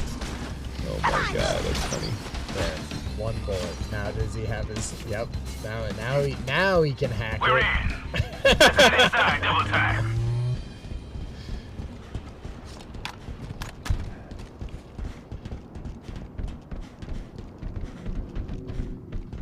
Milo, get your They butt didn't off even of clean there. up the mess we left on the way out. Sloppy. Dang cat. Telling you. What is this hacking thing he's doing? Just like has a little device. That, Yeah, he's like a little palm pilot. He's hacking. oh shoot, I think I go up here.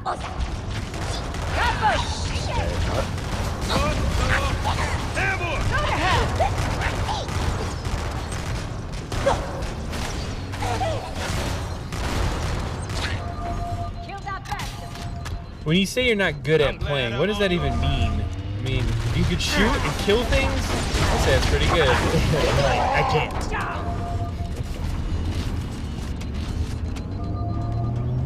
Yeah, okay. I guess I'm following you, who's following Johnson, who is following Williams. Now they're like, hey, you lead. Take it. You get that guy. Where is it? Kill him! What the hell? We need to rescue those What the Marines. hell? Apparently, she's well hated in the Halo universe. It's not a beloved new Halo character that we're No. gonna have, or she's gonna have her own spin-off. Yeah, I would say Halo gets pretty sweaty in the multi. Look at your gun on your back. Look on my screen. Oh wait, look at your gun's like white Oh, or it's glowing. glowing. Still, yeah. So bad. Oops, I should have not had to look at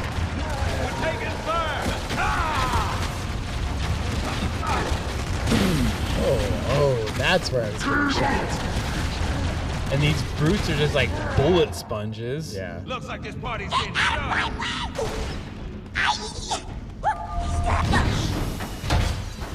Okay. I'm more prepared now. Yeah, now I know what I'm doing.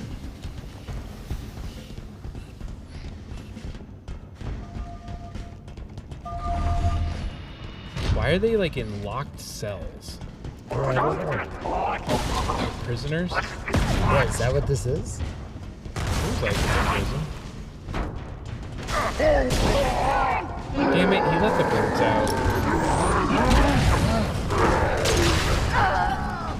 Okay, Williams is down. Instant kill if you get him in the heart. Okay. Williams just like came back. Yeah. She's got plot armor on her.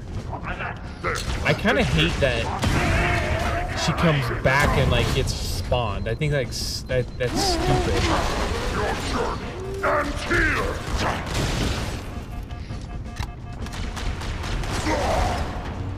There we go. Doesn't it seem dumb that they respawn? Yeah, like they should just fall over and then get up after a little bit. Damn. That's what I Never was wanted to thinking. see this again. This is where we I save. see that look. You're wondering Save if Captain. you've got the guts to fight after what you've been through. Is there a Think captain in those here? Covenant No, bastards Captain broke Keys. you? Hell no! You're UNSC Marines!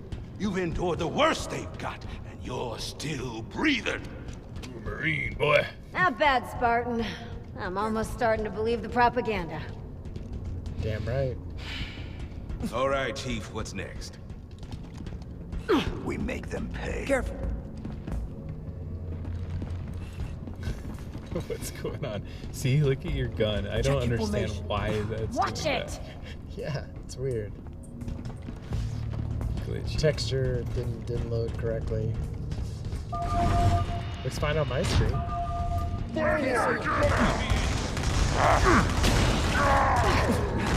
One down! I gave myself a good sacrifice. Oh, out of ammo. What kind of weapon do you have? My battle rifle. Do you know what's a really fun gun is the shotty. Keep an eye out for extra Oh, supplies. you know, I don't think Here I've gotten it much is. of it. And I want to hear your flood takes. Yeah. I think it's really fun to fight the. Line up! Turn to die! Well, I'm sure that's part of it that they really they had to do better than last time. Cleansing flare! Yeah, that's true. Why does the sword run out of ammo? It's got like juice. It's got battery juice. Every time you That's hit right. somebody, there's juice in it. You know, like Show these bastards the price of picking a fight that- with the UNSC. overwhelms the battery, which wears it down. I mean, So poorly and fast.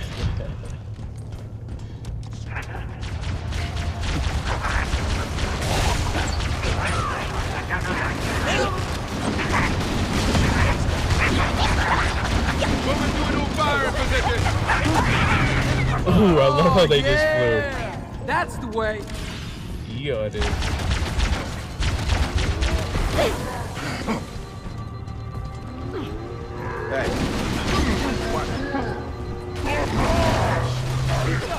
You know, sorry for being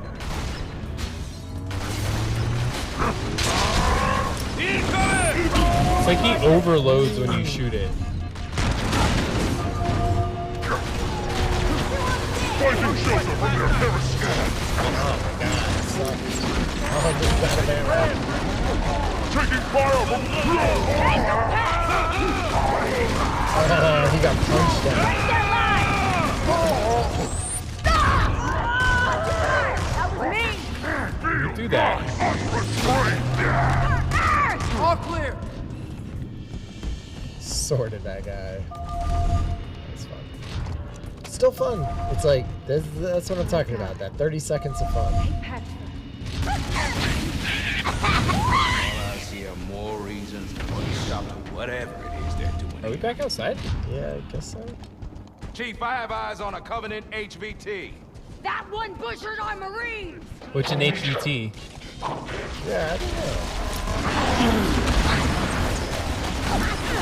Huge. Wow, there are a lot of snipers out there. I do not have the weapons for this. I feel like Chief, I have eyes on a Covenant HVT. That one butchered our Marines! ooh. faith light the way. I feel like it's just big set pieces here. It Yeah. doesn't seem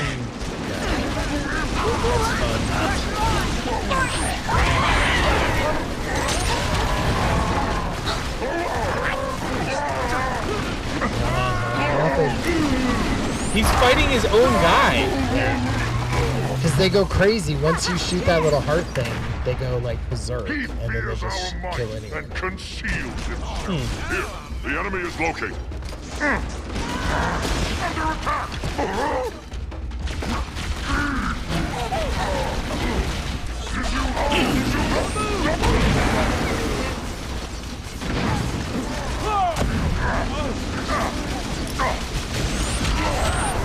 Oh, man, I'm dead. Dang it, you're dead too. I did. I died. This is a big area. It's sort of a big open. Under fire!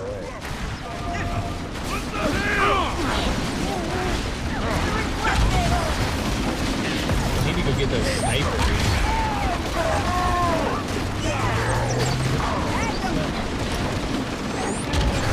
Yikes.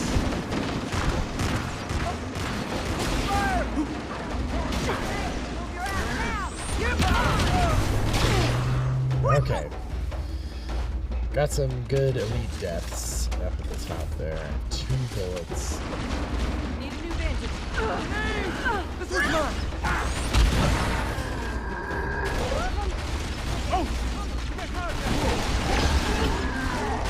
Up top, sniper.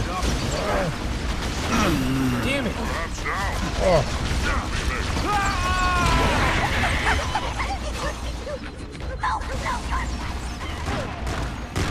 Back.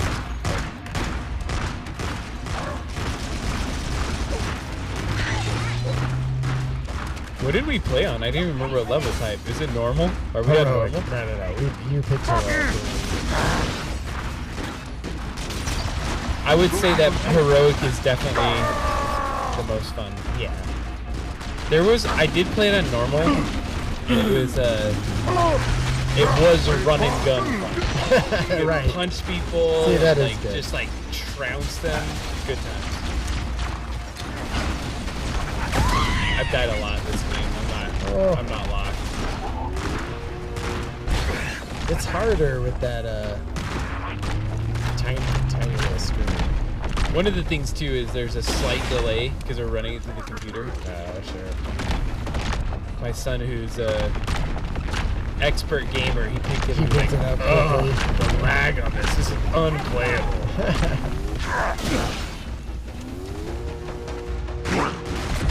That all you got? All right. I feel like it's good enough for an old guy. Okay, where do we go now?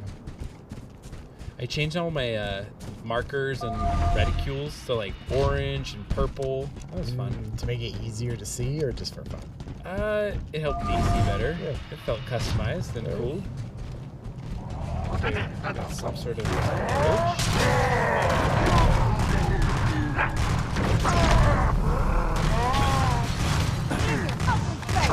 I want to ride the bridge.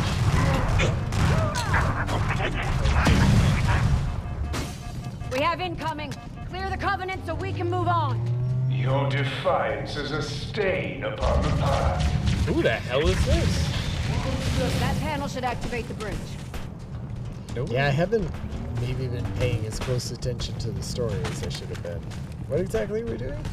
It's supposed to go over a bridge. No, but I mean just in general. I have no idea. Oh, I can't go over this Help bridge. save some Marines Nope. and extract these people. That's what I heard. Okay, you can't do that. You gotta go down. Burn on that one. I almost feel sorry. Almost. I think you gotta go up top. It's Yeah. 11 o'clock, by the way. Oh, sure. Well, how much? I have no idea. Last that's one true. lasted a while. I'm just giving you that heads up for awareness. It's actually past 11. 11:08. That's okay. I tried to go through this and it wouldn't let me. Because I turned on a switch. So it's kind of like, find the switch, Yeah. get this. You want a battle rifle? Here you go, buddy. I got one. Enemy air!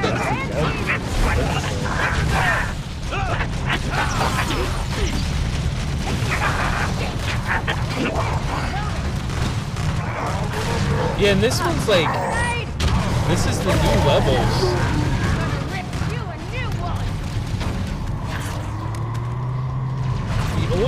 The older levels were familiar enough, Mike Azul. But I think what the flow is that seeing things on the ground and like the plants and all this stuff, I was like almost overwhelmed. Yeah. Shit, I that's where we go. You have to kill these banshees, or? I don't think so. I think you just gotta kill them. Let's go about that way. You have to like push another button. We gotta push a button. I'll go find the button. Here it is. Maybe. That clearly is a button. Nope. Move in a new position. Banshee down. Nice. They shot down the banshee.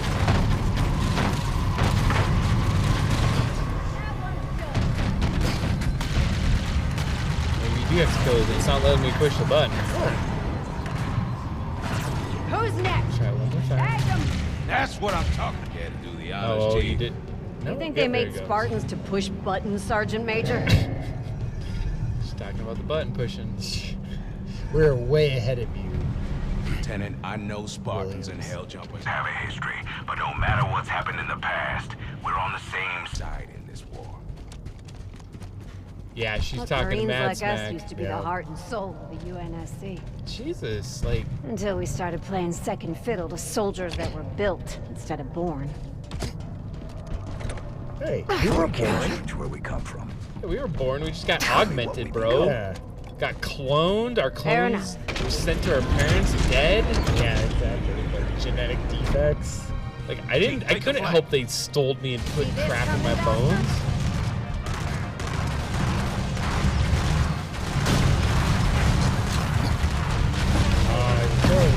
Oh, man. Literally. Clean your visor. You in? Yeah, I'm back in.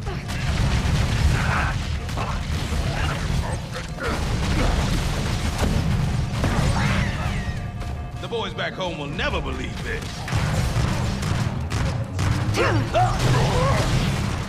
Oh, yeah. Don't get cocky. You just, you know, you get enough battle rifle rounds at anything and it goes down. I'm clear. Battle rifle's still my favorite gun. Is that right? It's my favorite gun in the entire Halo series. Top time. Look alive, damn it. I was actually really excited because they had it in Destiny. Did we both get it? Yeah. Good grenade throw, punk. Yeah, I think that was the hard guys. Oh my god, is it really this far back? Chief, Oh, I take the guess not flank. that bad. See this coming, bastards?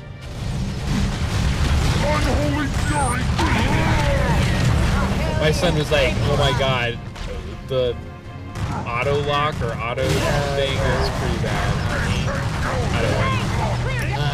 I will say, you know, I still had a lot of fun moments where you're like, in the assault of the control room, where you're fighting giant, you know, ghosts are coming in and trying to shoot you, and then like you'll shoot something, it'll blow up and then go right over the top of you in the tank, and like, you know, that stuff was still good. I was like, yeah, that's some good Halo shit.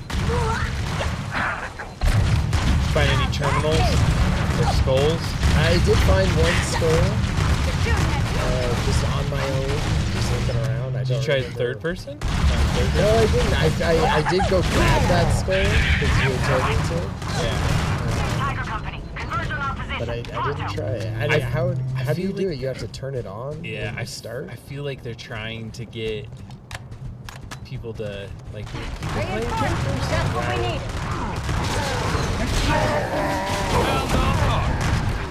No way.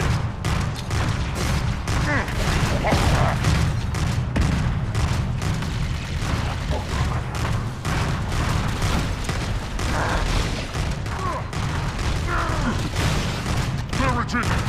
My journey. It's a good little saying. What do you say? My journey begins as he died. Dropship, prepare for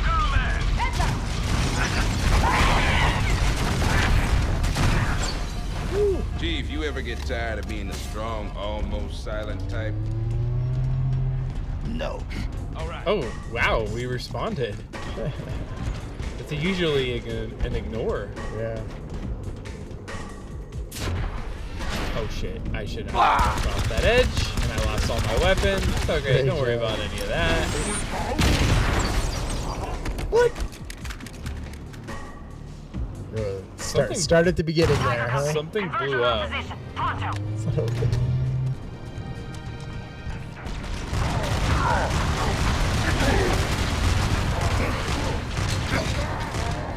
They're under fire! Oh, sorry. I moved it over there. At least I can sprint away from it. That's all I was gonna say.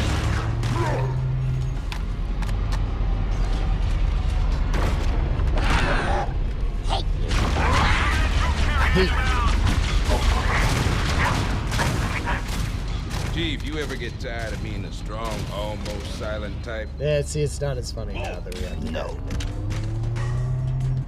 So one time. There should be another thing. You see, like, this should be the save. Which I think it is. Yeah.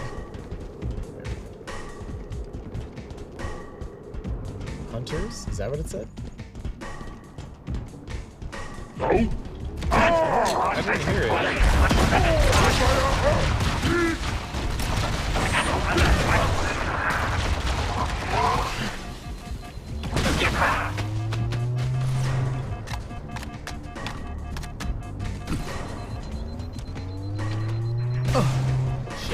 Sniper. Watch out. Call for evac!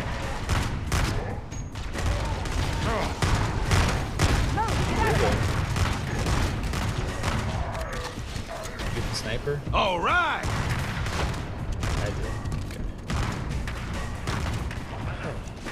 I like that when you kill something, it gives you a little Don't make X me on come your over screen there. so that you know you killed something. You can turn that off. I know that already. It's built on the Reach engine. You know that? Kill them all! That came with the Reach engine. Oh, nice. That is definitely nice.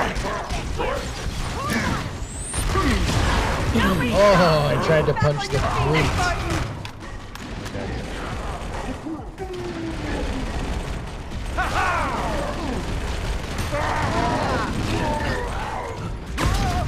Repositioning. So look at this guy's armor. It's cool. Those are cool. Looks a little Mass Effect-y. That's what I was gonna say. Has a different game vibe. Hey. Hey, What up? where are we going? This like cave? It's like a. It'll spawn.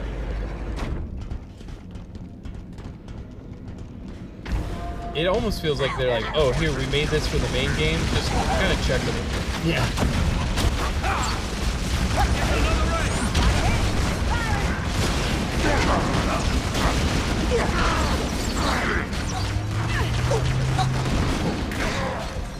All right.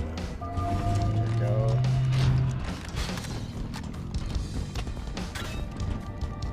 What the hell? Oh, that's you. Escape the hunting reserve and continue the search for the nav data.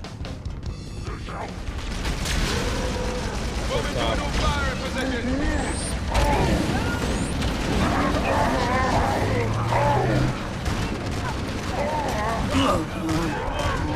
Oh, somebody back there.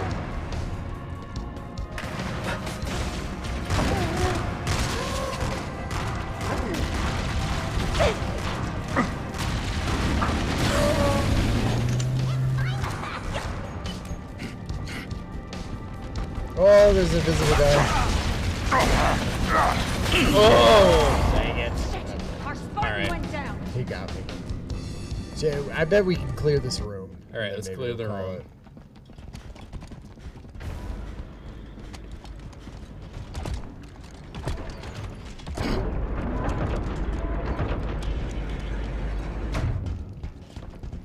Do a sweep. Yeah.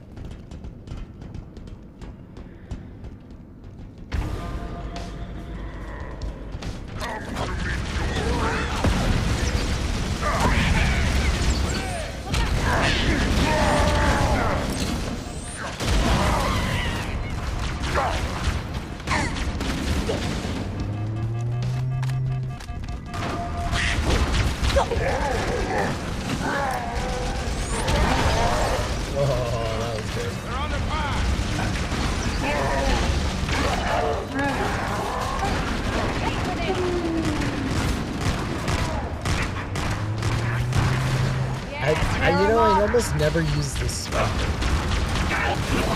I love it. It's a good game. They're a good weapon. The one that's like a blade on it? Yeah. Oh shoot. 2 guys. Oh shit. I ran right at the door it came out of. Nice. Oh, there's another one. Oh, there's a sniper too.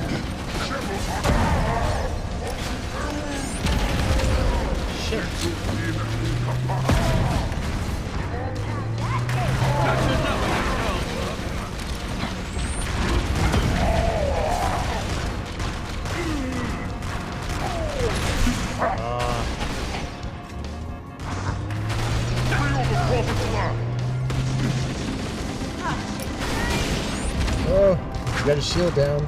Keep firing. Yeah. What are we holding?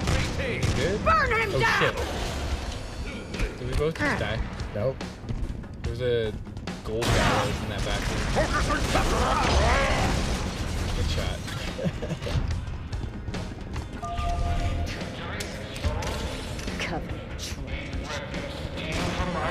Disable that power node. Ah, sweet son. Did they just say power node?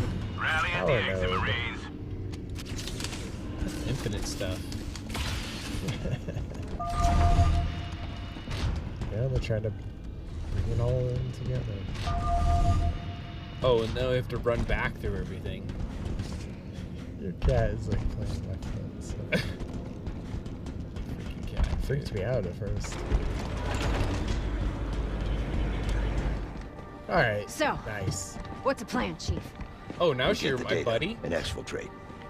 Lieutenant, we're about to head straight into the middle of the hive to get that honey we came for. Honey? The chief and I will handle that side of things. We're combat ready. We're not about to sit this out. Sit it out, my armor-plated ass. Lieutenant, I can assure you there will be no sitting. Chief and I will secure the bridge. We need your crew to head straight to the nearest hangar bay and secure our ride out of here. Now that's more like it. Give him hell, Sergeant Major. We'll keep the engine running.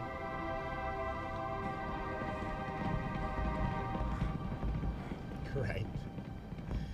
Yeah, it's true. What'd you think? I mean, they're fun. Totally. They feel a little bit more just like interconnected set piece kill rooms, you know, which I feel like in, you know, Halo proper, it's a little more story, and I don't know. Yeah. Anyway, but more Halo is always fun. Good to have some Halo. It's like even bad pizza is pizza. Still good. Pizza is good. I don't know. Pizza in certain cases. You're not into it? Not bad pizza. Wait, I want to show Mike Azul one thing. Mike, if you're still there, I want to show you the setup we're playing on right now. Let's see this one. Okay. This goes here. Let's see here. And then we should be able to go for here. Okay. All right. I've been doing... Oh, God. I thought I programmed it. All right. I guess I'm just going to have to do it manual. Da da da. Da da da da. Nice. So we have our own little screens. Looks cool. Oh, yeah. Disco ball? You like the disco? Boom. That whole little section has gotten quite wacky. It has. I won't even pretend it hasn't. All right. Thank you for hanging out with us to the very bitter end. Totally. It was awesome. Appreciate that. We will see you next time. Yeah. Thank you so much. Have a good night. Good night. Get some rest. We'll see you. Thanks, Mike Zool. And Good night, everyone else. everyone.